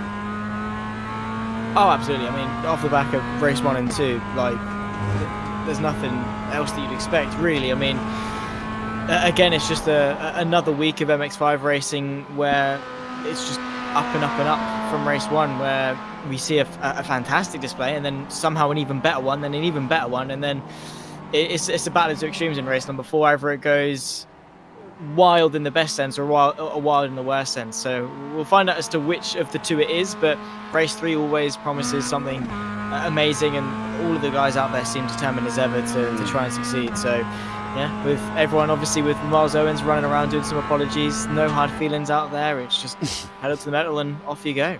Yeah, Ewan Bramer, of course, out there as well, apologising. So PRT boys are doing well with their apologies this evening, after a few little minor incidents and accidents as the evening's gone on. But, you know, oh, Charles Kellerman there. Not quite sure that's the line you want to be taking either as we go into the race 3. Let's bring you up the grid. And it is going to be Daniel Hunt on pole, Miles Owens second, Sir Alan Toon third, PVG fourth, Ralph Cullinan fifth, Darrell Wright sixth, Ewan Bramer seventh, Andy Littler eighth, John Sylvester ninth, Mick Barry 10th, Steve Hafford 11th, Tom Griffiths down in 12th place. Then beyond that, Charles Kellerman, Arnaud Chagnon and Jamie Ayres there as well, all the way down the back. Race 3 winner, Zach, you're going to have to be very quick. Hunt. Okay. I'm going to go Owens. But here we go. Lights are going to be on. 3 lights, 4 lights, 5 lights. And we are going to be underway here. And it's race 3 with Daniel Hunt and Miles Owens in this 181 brake horsepower MX5. Zooming down into first corner. Can Owens take the inside line and get it away from Daniel Hunt? He's not going to be able to. He's got to hang on from the outside of PVG. Tom Griffiths, Mick Barry, Arnold Chagnon, Steve Hefford all look like they may have been involved in a little bit of a tap-tap-tap with Charles Kellerman also there as well, dropping down the order. So Kellerman down in 13th, Barry down in 14th, and Steve Hefford at the back end of the grid. And it is Miles Owens and Daniel Hunt battling away here, Zach. Not a bad start for some. Looks like a terrible start for others. Yeah, Sir Alan Toon is the one that very quickly looks to the eye. Starting in P3, and I had hope. I was like, he's coming today. He's not going to move out of everyone's way. He gets this opportunity. Unfortunately, he tumbles down 7 places in the opening moment. Still a long race left to go, but we'll wait and see as to what can happen. What I am interested in, though, is this 3-way fight. Hunt, Owens, Van Gaal, all of them have got something to prove. PVG on the redemption. Owens, well, try not to chuck the car into someone else and maybe cross the checkered flag line first. And also just Daniel Hunt trying to improve with each stride that he takes in this championship. Ralph Cullinan, Ewan Bramer not too far off as well. A very chaotic start, a very important start as well, especially for Hunt to try and retain the lead. Also, that's a send from Miles Owens into the inside of the Schumacher S, gets up on the curb just a little bit, loses a bit of momentum, and that's going to bunch all 3 of these guys up. PVG gets a front row seat to it all. But Daniel Hunt in the end is able to hang on. I have to say that was quite a desperate move from Owens. Yeah, definitely went for it. He's still going for it again. He's not giving up here. Miles Owens is all over the back of Daniel Hunt. He's going to want to try and take this victory with John Sylvester and Ewan Bramer down in 5th and 6th. Craig Jones has said Hunt easy win. Well, technically, are we accounting for the fact that Hefford finished in front of Griffiths as another point to me, or is it the fact that he didn't take the win? Well, yeah, he didn't win as well. There we go. Daniel Hunt doing what Daniel Hunt does to the outside, and Miles Owens unable to find a way through side by side just in the background as well. That's Ewan Bramer versus the Irishman of Ralph Cullinan for 4th place as he works his way through the final corner, continuing to go side by side, but Bramer is able to hang on in the death of it. We predict who wins, not who finishes in front. So you're not going to have that point, and as it stands, I'm winning this one as well. So there we go. It's 1-0 to me. They want to make it a draw going into the final race. So this could be an interesting one. Let's see what Owens is going to do. He sounded determined, I'm not going to lie. Charles Kellerman has entered into the pits. He's now going to go with Daniel Hunt. There was Littler and what looked like Chagnon behind him. There was, unfortunately, Chagnon and Littler having a bit of a coming together there. Darrell Wright has got Tom Griffiths, who's just about to take the inside line and is now going to try and work his way back up onto currently John Sylvester. But it is still Hunt, Owens, Van Gaal, Bramer, Cullinan, Sylvester. Cullinan's having a barnstorming in race 3 this time around, Zach. Absolutely brilliant stuff from the majority of people. In all fairness, some of them are having really good races, but it's awesome to see. It's nice to see everyone do well and actually get off to a good start, because you feel gutted for them when they don't. But when they actually get off to a good launch and are fighting with some of the top dogs in the championship, I don't know.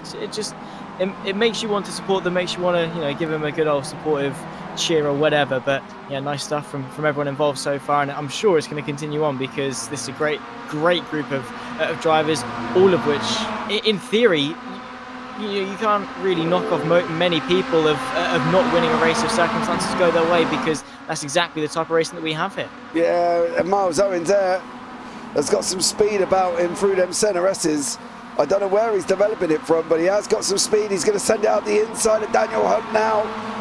Owens opens the door himself. Hunt tucks in as well. Van Gaal's trying to get involved. Oh no, Van Gaal's going to go up the inside of Miles Owens here. PVG up into second. Craig Jones says, I called Hunt on the grid in race 2 and he almost won from 10th. If anyone gets the point, it's him.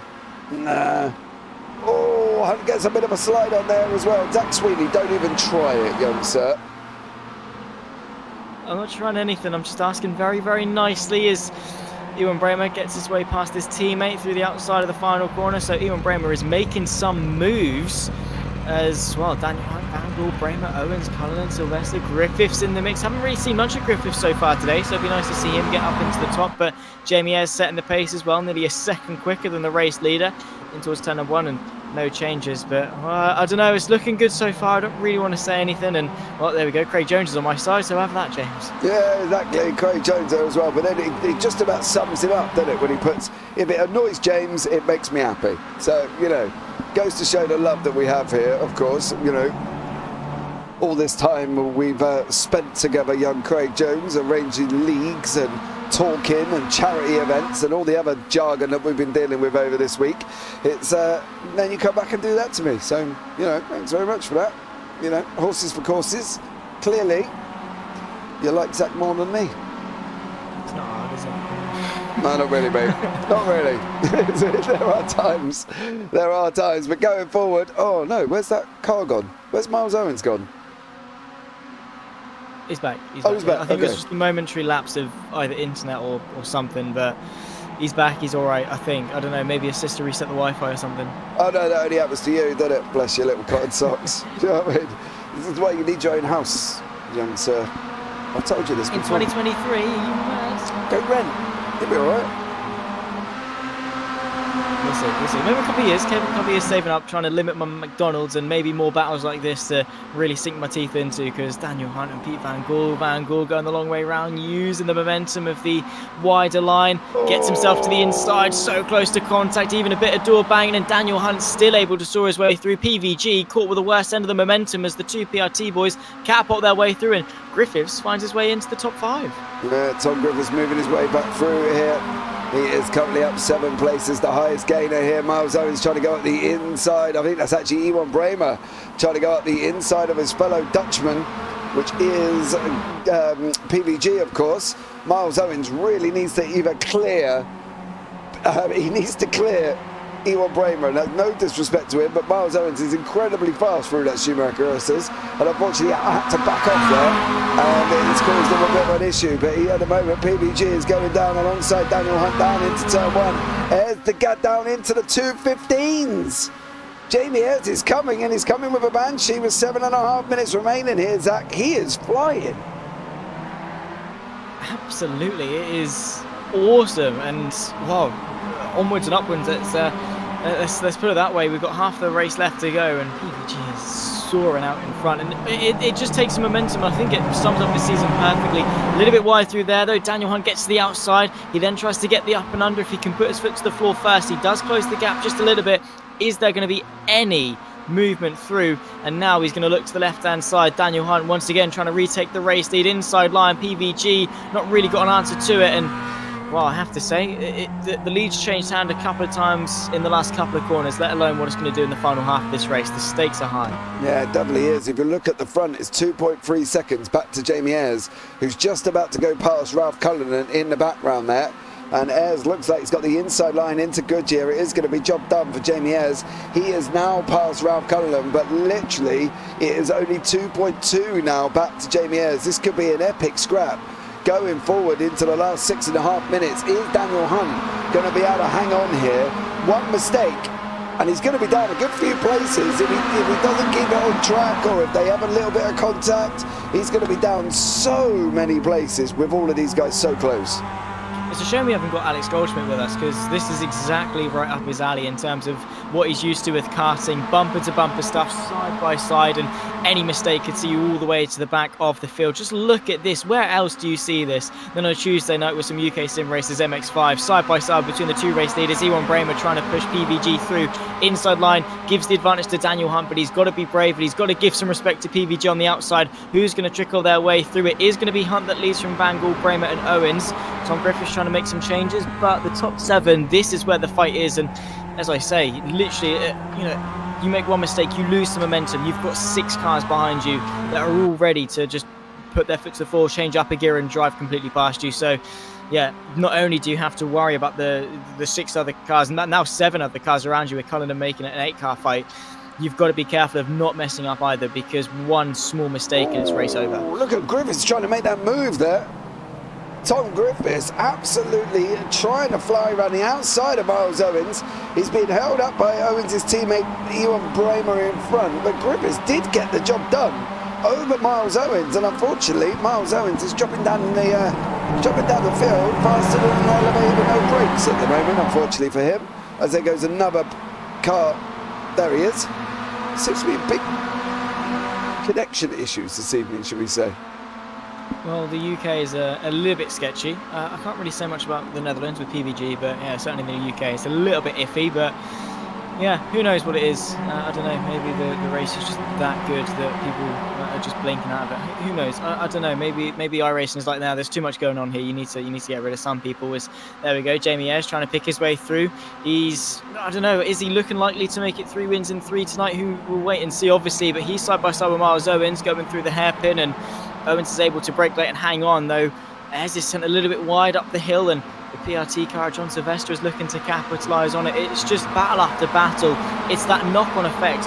One driver makes an overtake, which forces the driver behind to slow down a little bit, which causes the driver behind them to then launch a move, and it's just that chain reaction that causes that cause and effect. And now Tom Griffiths is moving his way up onto the podium for the first time this evening. Yeah, Griffiths coming back here after having, well, bit of a rubbish beginning, to be honest, of the evening, but he's now trying to come through and has put himself in third place. You'll see Pete Van Gaal in front, and with Daniel Hunt, they're going to be trying to run 2 wide round the SimRacers at the moment. I think PVG is going to fit in behind him there, and he does do, with Griffiths coming in like an absolute banshee. He's going to have a go. He's faster than them 2 in front. You can see his closing gaps. It has come down as he's now going into the final corner. Can Griffiths get himself involved in that, and more importantly, can he drag the cars behind him, Zach? I think that's going to be something that we're going to be looking out for as well. It's easily done, you know, as soon as you head a train and you're closing on the cars in front, if they don't fight with you, you are in a good position. Side by side here, PVG trying to improve his position and stay in the lead of the race. Who's going to be bravest on the brakes? It is PVG, however, maybe a bit too brave. He was the last to brake, but he's also going to be the last to put his foot to the floor relative to Daniel Hunt as he tries to soar his way all the way around the outside of turn number 2. Then once again, you dip your way downhill. It's going to be the outside line once again for Daniel Hunt, but he's been no stranger to that this evening. PVG has the advantage and is able to get himself ahead, but Daniel Hunt is searching, ducking, diving, looking for any small smithering advantage that he can get. Tom Griffiths has been dragged right into this fight, and well, subsequently so is the rest of the top 8. Yeah, they're all right close together. You can see them all on your screen currently at the moment, but it is PVG, Hunt and Griffiths, with Bramer, Owens behind that as well. Unfortunately, my poor pick of Miles Owens is not looking too tasty at the minute. He's got a long way to, he hasn't got very long. He's got this one and one more to try and get back into the lead. Unfortunately, I don't think that's going to happen. But PVG is looking like he's on a bit of a mission here, with Daniel Hunt tucked up right behind him and Tom Griffiths as well. I think this could be, out of all 3 of these, I think Griffiths is going to be the man who's got a lot more to prove, partly due to the fact of what sort of evening he's had. He's not had a great night to the opening 2 races here as well, and he's unfortunately seems to be slower than Ewan Bramer through the centre of the SimRacers, and as they go running up into Ravenel and then down through to Bilston. It's going to be a tough one here, but I got a funny feeling that it could be PVG. If he's going to hold on, he'll hold on here and make this a victory for him. That, I think, to be honest, he's had a bit of a shocking night with certain things going on, his internet flaking out as well. So, you know, it could be nothing more than a well-deserved victory for PVG here.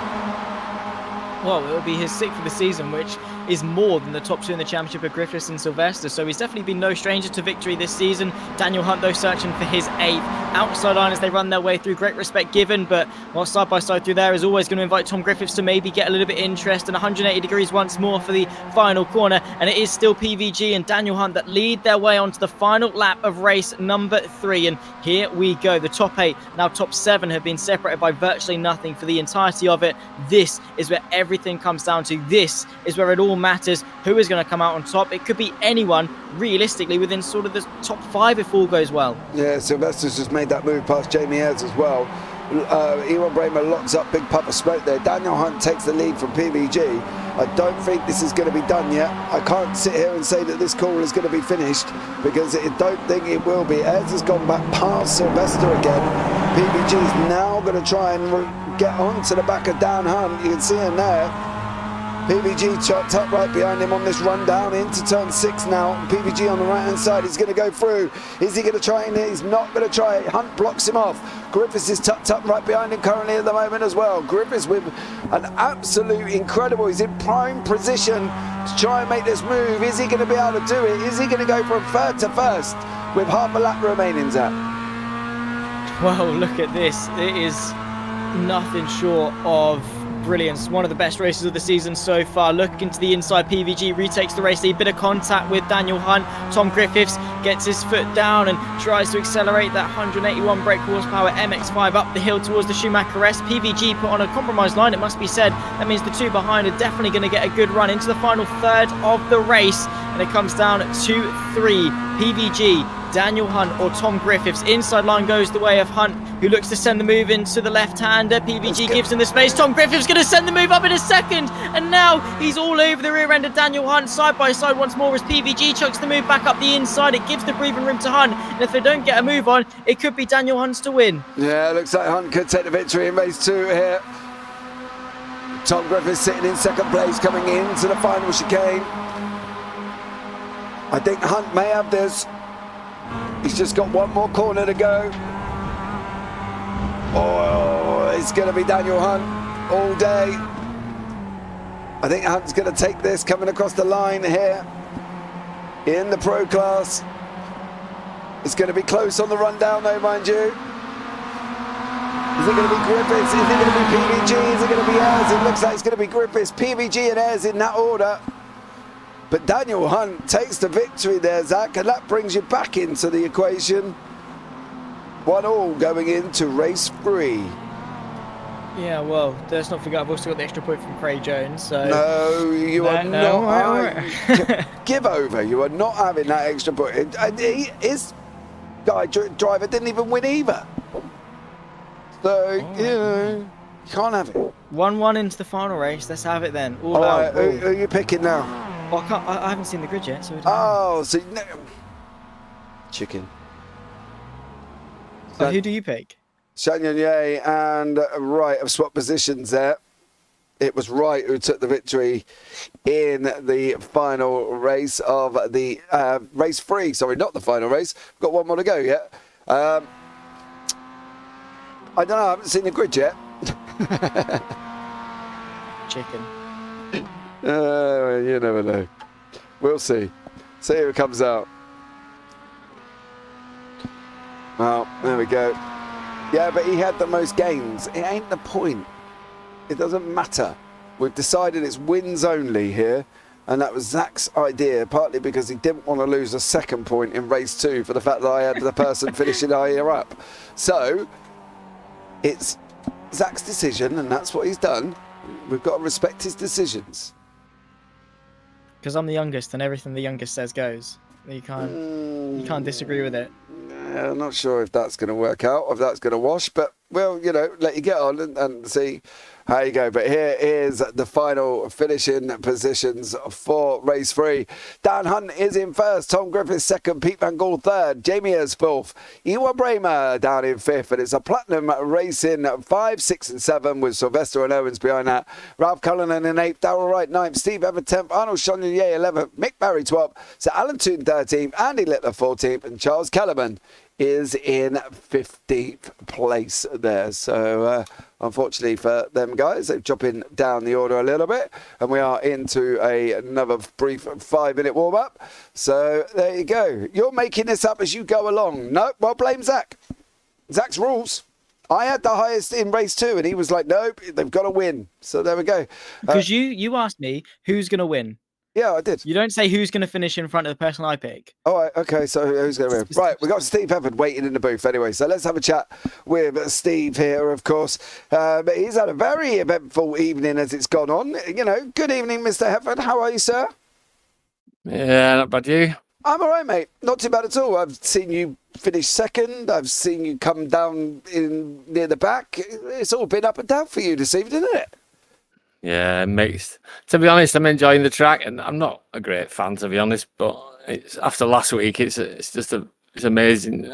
But yeah, I was really unlucky with that. It bunched up, and just as I was turning in, Mick got a little bump from Andy and Tom on my right, and it just sent Mick out into me just as I was turning. So yeah, I was really unlucky, but you have to take the good luck with the bad luck. So see what happens in race 4. Yeah, I've got a funny feeling I might have to jump back onto the BRB screen here, because I've just got a unsettled hinge that my iRacing has just decided to call it a day. So give us 2 seconds. We'll carry on this interview with Steve when we get back. But I've just got to jump out, and I'll be right back shortly.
Okay, we are back literally as we're about to start race 3. Charles Kellerman on pole, Littler, Toon, Barry, Chonier, Hefford, Wright, Cullinan, Owen, Sylvester, Bramer, Ayres, Van Gaal, Griffiths and Hunt down the back end of the field here as well. We just managed to get in time. Who are you going for a win quick?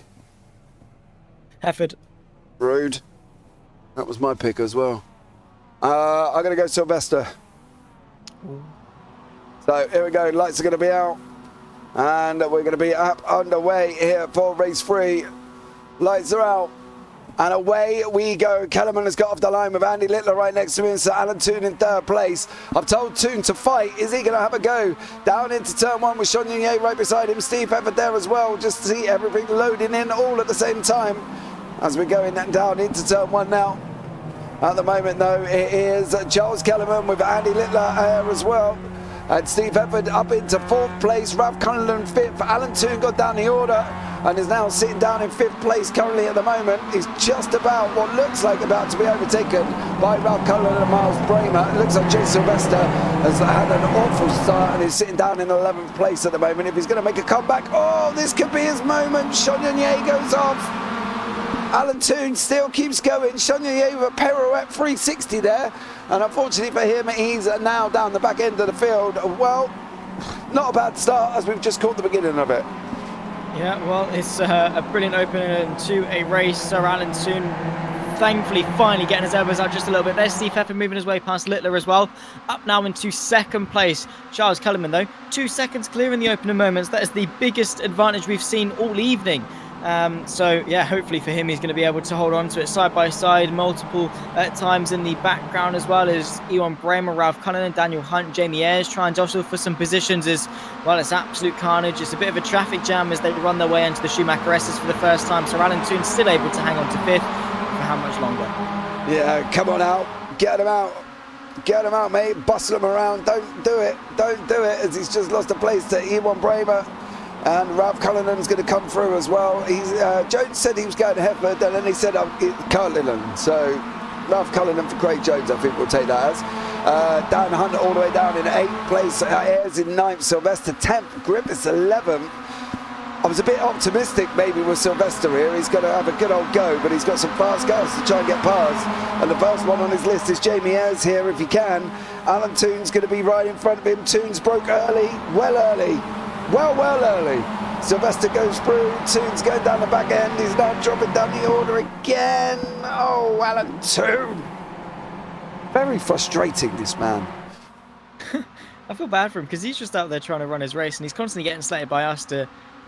Essentially what we're saying is be better, which I feel incredibly harsh to say, but just get your elbows out, fight a bit more. But he's unfortunately all the way down in P13, but the fighting continues. It doesn't stop at all as Owens picked his way through the middle, up now into 3rd place. Ewan Bramer and Andy Littler, Littler just sort of caught in the middle of a war zone. I do feel bad for the AMs because the pro fight has been sensational and occupied the majority of the top 10 spots.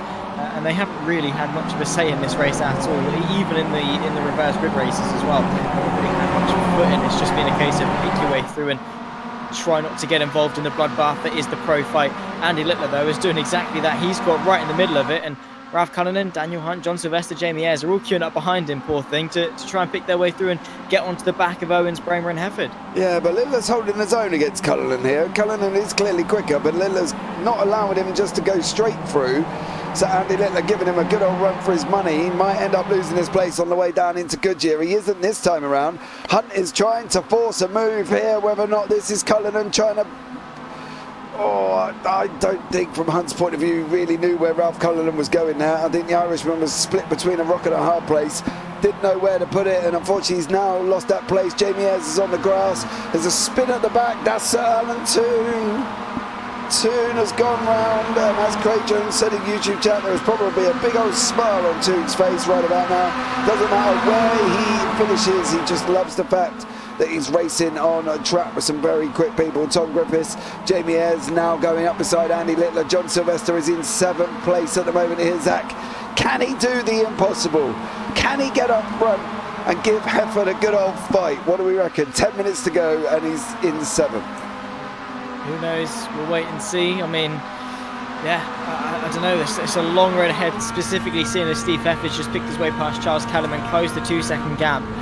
it's now his race to lose, essentially. If he doesn't make a mistake, if he can clear Kellerman as quickly as possible, well, I don't see anyone else other than Hefford winning. It's been a perfect start for him, and while everyone else, his main rivals, are all bunched up together fighting with each other, he's been doing the hard work of getting in front, and well, now he's got plain sailing all the way to the end if he picks his moments right. However, Owens does look mightily scary, 6/10 quicker on the previous lap alone, and purple, and with Hefford under a bit of pressure from Kellerman, all that's going to do is reel Owens in, therefore reel Bramer in. They start to fight, Hunt gets into the mix, and then there you go, you've got the rest of them all waiting in the wings. So don't count anything out just yet. Hefford is in a good position, but it's the Nurburgring in these MX5s, and the last 3 races we've had means that you cannot ever feel safe. No, definitely not. You can spin these cars completely on your own, as we've seen with Alan 2 and Carl Jacklett and a few others. Not sure what happened to Jacklett after race 1, just didn't turn up for 2, 3 and 4, and neither is Mick Barry. Mick Barry is out as well of this one currently at the moment. So no Mick Barry either, but it is Kellerman 2nd, Owens 3rd, Bramer 4th, Hunt 5th, and then Sylvester is there in 6th place. He's got 9 minutes to try and close the gap that I think is going to be an impossible mission for John Sylvester. He's got a 4.6 second gap back from the leader at the moment, and it's going to be one that's going to be a tough one. Miles Owens is looking at the inside line. Kellerman goes in a little bit deep into Goodyear, doesn't get the speed he wants going round there, and Owens is now tucked up right behind him, no more than about 2 tenths back currently at the moment. And it is all about if Miles Owens can clear Charles Kellerman, what can he do? Can he get past him? He's going for it now into the Schumacher, into the Ravenel curve. Sorry, we've gone through the Schumacher S's already. And here we go now. Charles Kellerman is under a heap of pressure from the ever-flying PRT of Miles Owens. And well, it's going to be a tough one for him to hold on for this long. 100%. It's a long way to go. Ooh, doing a bit of rallycross in the background there. Oh my word, that was almost off, I think, for Ewan Bramer, as side by side his teammate goes with Charles Kellerman. Outside line goes the way of the PRT car, so Kellerman in theory has got the advantage, but who's going to be bravest on the brakes? It is going to be Kellerman. However, Miles Owens saws his way through, a bit of contact between the pair of them over the curb into the final corner, and it is going to be Owens that gets his way up into 2nd place. Charles Kellerman has now seen one PRT in front of him. Now he's got the other yet to pass him. Ewan Bramer trying to pick his way through and get his way up onto the podium. But for Owens, his main goal right now is to try and reel in Steve Hefford. But I don't think Kellerman's going to make it easy for him if he can. Yeah, definitely. PPG is into the pits. He's having off track. He jumped straight in there. We'll try and have a look back at that in a minute, just as we watch Charles Kellerman lose a position to Ewan Bramer. Miles Owens has just lost a position to Ewan Bramer as well. Owens went in deep into turn 1. He's now put himself under pressure from Dan Hunt, with Charles Kellerman behind him as well, but Steve Hefford out in front by 1.44 seconds at the moment, and Sylvester is not far back behind this battle either. Kellerman's gone in and made him another mistake going through AMG. That's going to allow Sylvester to come up right behind him currently at the moment, and these they're not very draft dependent, these MX5s. They haven't got bits sticking out all over the place to make them downforceable and go in everywhere and everything else. It's just all about this car itself, this 181 brake horsepower MX5, and well, it's unbelievable racing here this evening as well, and it is all about whether or not Kellerman can hang on from Sylvester. Can Bramer get up to the back of currently Steve Hefford? 1 second up the road as well. He's pulling Miles Owens along, he's pulling Hunt along, he's pulling Sylvester along. He's just got a better run out of Goodyear than Charles Kellerman. He's going to go up the hill in through the Schumacher S's here as well. Griffiths is tucked in as well for good health. It's going to be a freeway zone going up into Ravenel now. It is indeed, but who's going to come out on top? Who's going to head it? And it is going to be John Sylvester under the brakes into the very quick left-hander, it must be said. While it is almost 90 degrees, it is a very, very quick corner. Sylvester from Griffiths and Kellerman, so Griffiths picking his way through, using Sylvester as a bit of a battering ram to open the gaps up and, well, find his way through. And now the pressure is on. Is Sylvester going to be able to close the gap to Hunt? Hunt actually making a little bit of argy-bargy with Miles Owens, who's tumbling down the order. Where has Owens gone? And once again, he's scaring us. Yeah, I think his internet's having a bit of a flaky moment. PVG is in there. See you guys. Oh, Steve Hefford. No, he's chopped it. Oh, he's got hit again from Dan Hunt. But he messed it up coming out of the chicane. And Steve Hefford drops down into 3rd. It is a Bramer, Owens, Hefford, Hunt, Griffiths, Sylvester. Griffiths passed Sylvester as well. Steve Hefford did it all on his own. That was, I think, 3 seconds slower on that previous lap. He's lost so much time, and Daniel Hunt is trying to pick his way through, losing even more time. It's a PRT 1-2. I have to say I am gutted for him, because it looked like his perfect opportunity to win. Not only that, it's my perfect opportunity to win as well. So Steve Pepper needs to get his head back in the game. He needs to claw back some time. He needs to pick his way through. He needs to hope that the PRT boys at Bramer and Owens do exactly what they did at Sandown, so he can find his way through and find himself potentially in first place in the final half of this race, because we've not got long left to go. I think we've got this lap, next lap, and then the lap after that, and that is it. It's short and sweet here at the Nurburgring, as once again Owens has given us always a bit of a scare. And I don't know, it's just you can't. I feel bad for Hefford in all fairness, because to have a blinking car in front of you, you can't actually see who you're overtaking. Yeah, it's definitely a tough one here as well. Miles Owens every now and then just kind of disappears on me, and it's not a good idea to sit on Miles Owens while this is going on at the moment, because I have seen us crash iRacing again mid-race, and I don't really want that opportunity, as we've already seen it go on me once this evening, and clearly I don't want it to happen again.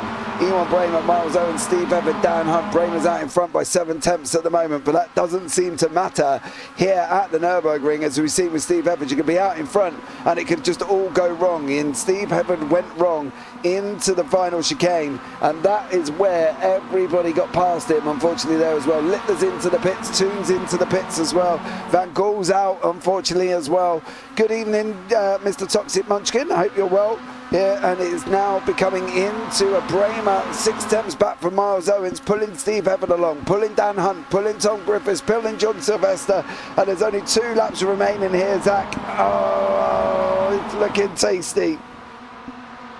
Well, yeah, absolutely. A 3-course meal all in one here, because this is brilliant. How's the races been? They've been pretty good. Up to standard, let's put it that way. Some of the best of the season so far. The Nürburgring has not disappointed. And it's not over until it is over. Steve Pefford still just about within a shout. Anyone within the top 5 realistically still within a shout. There goes Dan Hunt pulling out to the left-hand side of your shot, the right-hand side of the circle. What it does mean is he's got the inside line for turn number 1. A very wide line for Steve Pefford sees him able to get the better run out of 1 into 2. But Daniel Hunt, his pace and his outside momentum has just been second to none. He's always been the car to just dance it the long way round. No matter what corner it is, Daniel Hunt makes it work. But unfortunately, that's not quite been the case on that particular occasion. They've got to stay in touch with the 2 leaders, though, because if they don't, the final 2 laps are going to be a platinum dominate. Yeah, they are. Bramer, Owens, Hefford, Hunt, Griffith, Sylvester now all locked in. Now, remember what we said at one point, the gap back to Sylvester was 4.6 seconds. It's 1.8. And we got this one and one more. There's still an opportunity from my boy at being down in 6th. I'm hopeful. Very, very hopeful, as is Zach Sweeney with Steve Hefford getting the win as well. Dan Hunt's going to send it on the inside of Hefford now. Going round Goodyear, it is going to be Hunt's going to come out the other side. Hefford's going to have another go up to it now as we're coming into the Schumacheresses once more. Ralph Cullen and your boys all the way down in 8th place. Hefford's come back through into the Schumacheresses. It's still Bramer, Owens, Hefford, Hunt, Griffith, Sylvester with 1 lap remaining here in the final race this evening, and we've got about a quarter of a lap remaining of this one. Hunt's going to try and go up the inside into Ravenel. Is he going to make it through this time? He's not. Griffiths is going to come through as well, trying to look at the inside line on Hunt, and Hefford is just about hanging on. But the terminology of hanging on by the skin of your teeth, Zach Sweeney, is what Steve Hefford is currently doing. Absolutely, he is fighting tooth and nail for 3rd place, and that's going to continue as they rise up the slight inclination in towards the final chicane. And well, Steve Hefford able to hang on. Daniel Hunt forced to concede. Steve Hefford very brave on the brakes, it must be said. Miles Owens' car once again having a bit of a moment. Tom Griffiths on the scene as well, fighting side by side with John Sylvester once more. But yeah, it's been an all-out brawl all evening, it must be said. Now we get to do it for one more time around the Nürburgring. 16 corners left of this brilliant race 4 and brilliant 4 races of the Tuesday night UkSimracers MX5. It's been second to none, but who's it going to be? Bramer, Owens, Hefford, Hunt, who knows, into the final lap. That's brave on the brakes from Hefford. He closes the gap to 2nd place. Yeah, and we go once more now round through the AMG, and we got Bramer there sitting still on pole, in the lead, currently half a second. It is the gap back to Miles Owens. Steve Hefford's coming in harder than a potato. Oh no! Oh Oh, Griffith's got caught. Owens is just, he doesn't know where he's going. Oh, no. Oh, Steve Hefford went in hot there. And unfortunately for Miles Owens, he was on the reciprocal end of that. And then Owens just went round. He didn't know where he was going, who he was in front of. But everyone was pinging him round. It was like being on a pinball machine for Miles Owens. And he's dropped all the way down into 8th place. Sylvester's going to have a go, but it looks like Bramer's opened it up. 3.5 seconds currently here, Zach, as well. And it looks like it could be Bramer's victory. Yeah, well, 3.5 seconds and half a lap is always going to be a bit tricky. Daniel Hunt pushing Steve Hefford to the extremities of the circuit. Once more up the hill through the Schumacher S for the final time, and Hefford is barely hanging on for the podium. John Sylvester giving it absolutely everything. 3 cars for second place, nose to tail on the final lap. Here comes Steve Hefford trying to throw everything he can and maybe stick it for second place. Which way Sylvester's going to go as well. Might try and get the up and under on the pair of them going through. Hunt's still able to hang on, but that is not a guarantee he's going to do it for the final few corners of this race. Yeah, here we go now. Bramer's there on that run out of the Bilston. Up into the Vido they go. Bramer is currently sitting comfortably. Can he get through the final chicane unhindered? We've seen it cause Steve Hefford a bit of a cropper. Is it going to call the Flying Dutchman a cropper? It isn't. Dan Hunt is going to make a move past Steve Hefford into that chicane as well. He's through currently at the moment, but it is going to be Ewan Bramer, the Flying Dutchman, is going to take this second place currently at this first place. He goes over the line. Dan Hunt with Steve Hefford. Hunt goes to go over the line. He's going to get second place. Hefford in 3rd, Griffiths 4th, Sylvester gets 5th in the end, but down in the arms, Chagnon and Wright, I've had a little bit of a ta-ta-ta going around the final chicane. This is the battle for the arm win here as well, and it looks like Wright has just gone past Chagnon there. And we'll have a look back at that incident in a minute, but it looks like Darrell Wright is going to go over. But these guys were literally 2 tenths apart going into this final chicane. Arnold Chagnon goes up the inside of Darrell Wright. He's late. Oh, Chagnon late there. And he hangs on, and he allows Darrell Wright to retake the position. Fair play to Arnold Chagnon. He knew he was late. Tapped Wright round, and then allowed Wright to come through and take that position away. That is sportsmanship 101 there, Zach, isn't it? That's something we love to see here. Especially between 2 rivals as well. Brilliant stuff. It's, it's always nice to see. Usually in that situation, you just be like, oh, well, we've crashed. I'm going to go and take the win and see what the stewards say. Regardless of whether or not what the stewards decide, penalty-wise, he's done the right thing morally and to let him back through. So, yes, it's great to see, and it just goes to show the respect between the pair of them. Yeah, exactly. Craig Jones there says many wouldn't in YouTube chat. This is actually absolutely correct there. Ewan Bramer does take the victory by 4 seconds in the end. Dan Hunt 2nd, Steve Hefford 3rd, Tom Griffiths 4th, John Sylvester 5th, Charles Kellerman 6th, Ralph Cullinan 7th there, Craig, I'm afraid. Miles Owens 8th, well, poor old Miles Owens. Jamie Ayres in 9th, Darrell Wright 10th, Arnold Chagnon 11th, Sir Alan Toon 12th, Andy Littler 13th, Pete Van Gaal 14th, and Mick Barry here in 15th place. And let's bring in the man who was unfortunately involved in that incident with Miles Owens, Steve Hefford. Welcome back, Steve. Sorry about earlier, but everything went a little bit wrong for me. No worries. We're back now. Well, that was an interesting race. And how did you see the Miles Owens incident? Well, I had to get out to jail free card from the race before, so I played it. No, I've just been eating humble pie. But yeah, it's just one of those. I mean, you're that light in that corner anyway, any contact at all, and you're going round. There's like zero grip, Yeah. I don't know if you've driven this track in this car recently, but yeah, zero. So any contact at all, and you're going around, which you did. I tried to had to look on the relative, see if he was behind me, so I could let him back past, but he dropped back a few. So yeah, he got knocked around like a pinball after that. Yeah, he ended up in front of Tom Griffiths, and Griffiths knocked him round as well. And he ended up all the way down in 8th place, unfortunately, for Miles Owens there. So it wasn't too good. But overall, that was a good evening of racing, considering the track itself. I'm not a fan of this track, like I said, but after last week's, that's horrendous. It was just, it's just a horrible track for this car, you know. So this is, I'd take anything after that, you know. But yeah, I've quite enjoyed the racing tonight. The racing's been great again with the new guys, you know. And everyone really, you know, everyone's just been great. Wherever I was on the track, people were battling, but fair, you know. Yeah, there was battles all the way through, and we saw the epiphany of fairness at the end there with Chagnon and Wright having a battle for the AM victory, and they made contact. Chagnon went up the inside and spun Wright, and then he literally just stopped the car, wait for Wright to turn around, and went and let him back through. So, you know, it just goes to show the amount of respect that is here in the league currently at the moment.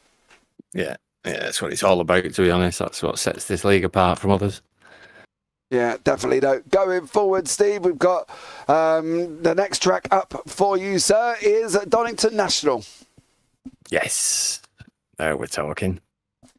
And then we go on to Silverstone National. Take that as well, yeah, that's good. And then finishing the season in the Barcelona National. Are we going to get 3 out of 3? 2 out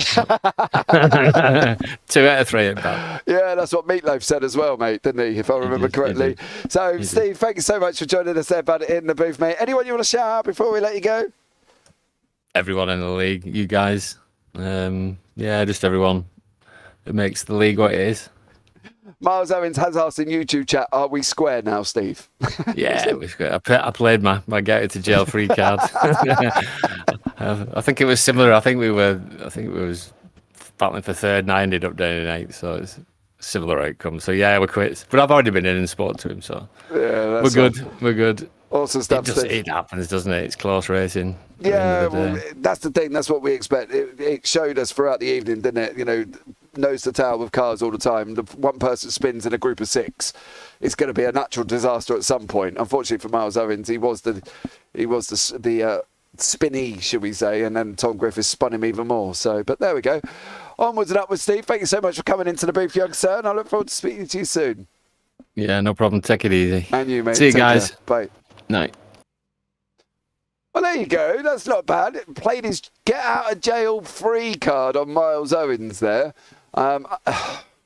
You know, what can you say about that? Well, yeah, I don't. It's not really a. To be fair, actually, no. The all-out brawl of that did remind me of a Monopoly game. To be fair, where you just like seeing your opponents fail. So, I mean, yeah, there's the comparison to be made. But good job from Steve Efford, obviously, to make it work. It was just a shame that he didn't come out on top in race number 4. Does that make you didn't win either? So I think we're 1-1. 1-1, yeah. We were 1-1 for this evening.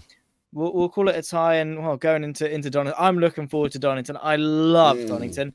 Saturday or last Monday actually was some F3s at Donington, and it was just. I don't even know. It's just Donington, right? It doesn't really need much more of an introduction from that, and I think in these MX5s it's going to be a perfect combination. So once again, I'm looking forward to a Tuesday night. Yeah, absolutely there as well, guys. Well, that brings us to the end of the broadcast. Thank you to everybody that's joined us as the evening's gone on. Craig Jones for keeping the chat going there. Of course, Toxic Munchkin coming in at the end. Thank you for that. Phil, as always. Chris Dixon, welcome in. Well done to all involved. Great driving and great commentary from the production team. Thank you very much, Chris. Michael David popping in earlier on as well. But for now, guys, that's it. We are on. I am going on to the BSC National from Miami Homestead. The final race of the championship. The final 4 have been sorted out. They are going to go nose to tail at the final race of the season. 1:45 in the morning for UK guys. Come and have a look at this. This is going to be absolutely incredible. The final NASCAR of a season, the final race of a 15-round season, and it's been absolutely amazing. But for myself and Zach Sweeney, you all take care. Have a great week. And as always, we might see you on the track sometime. Good night.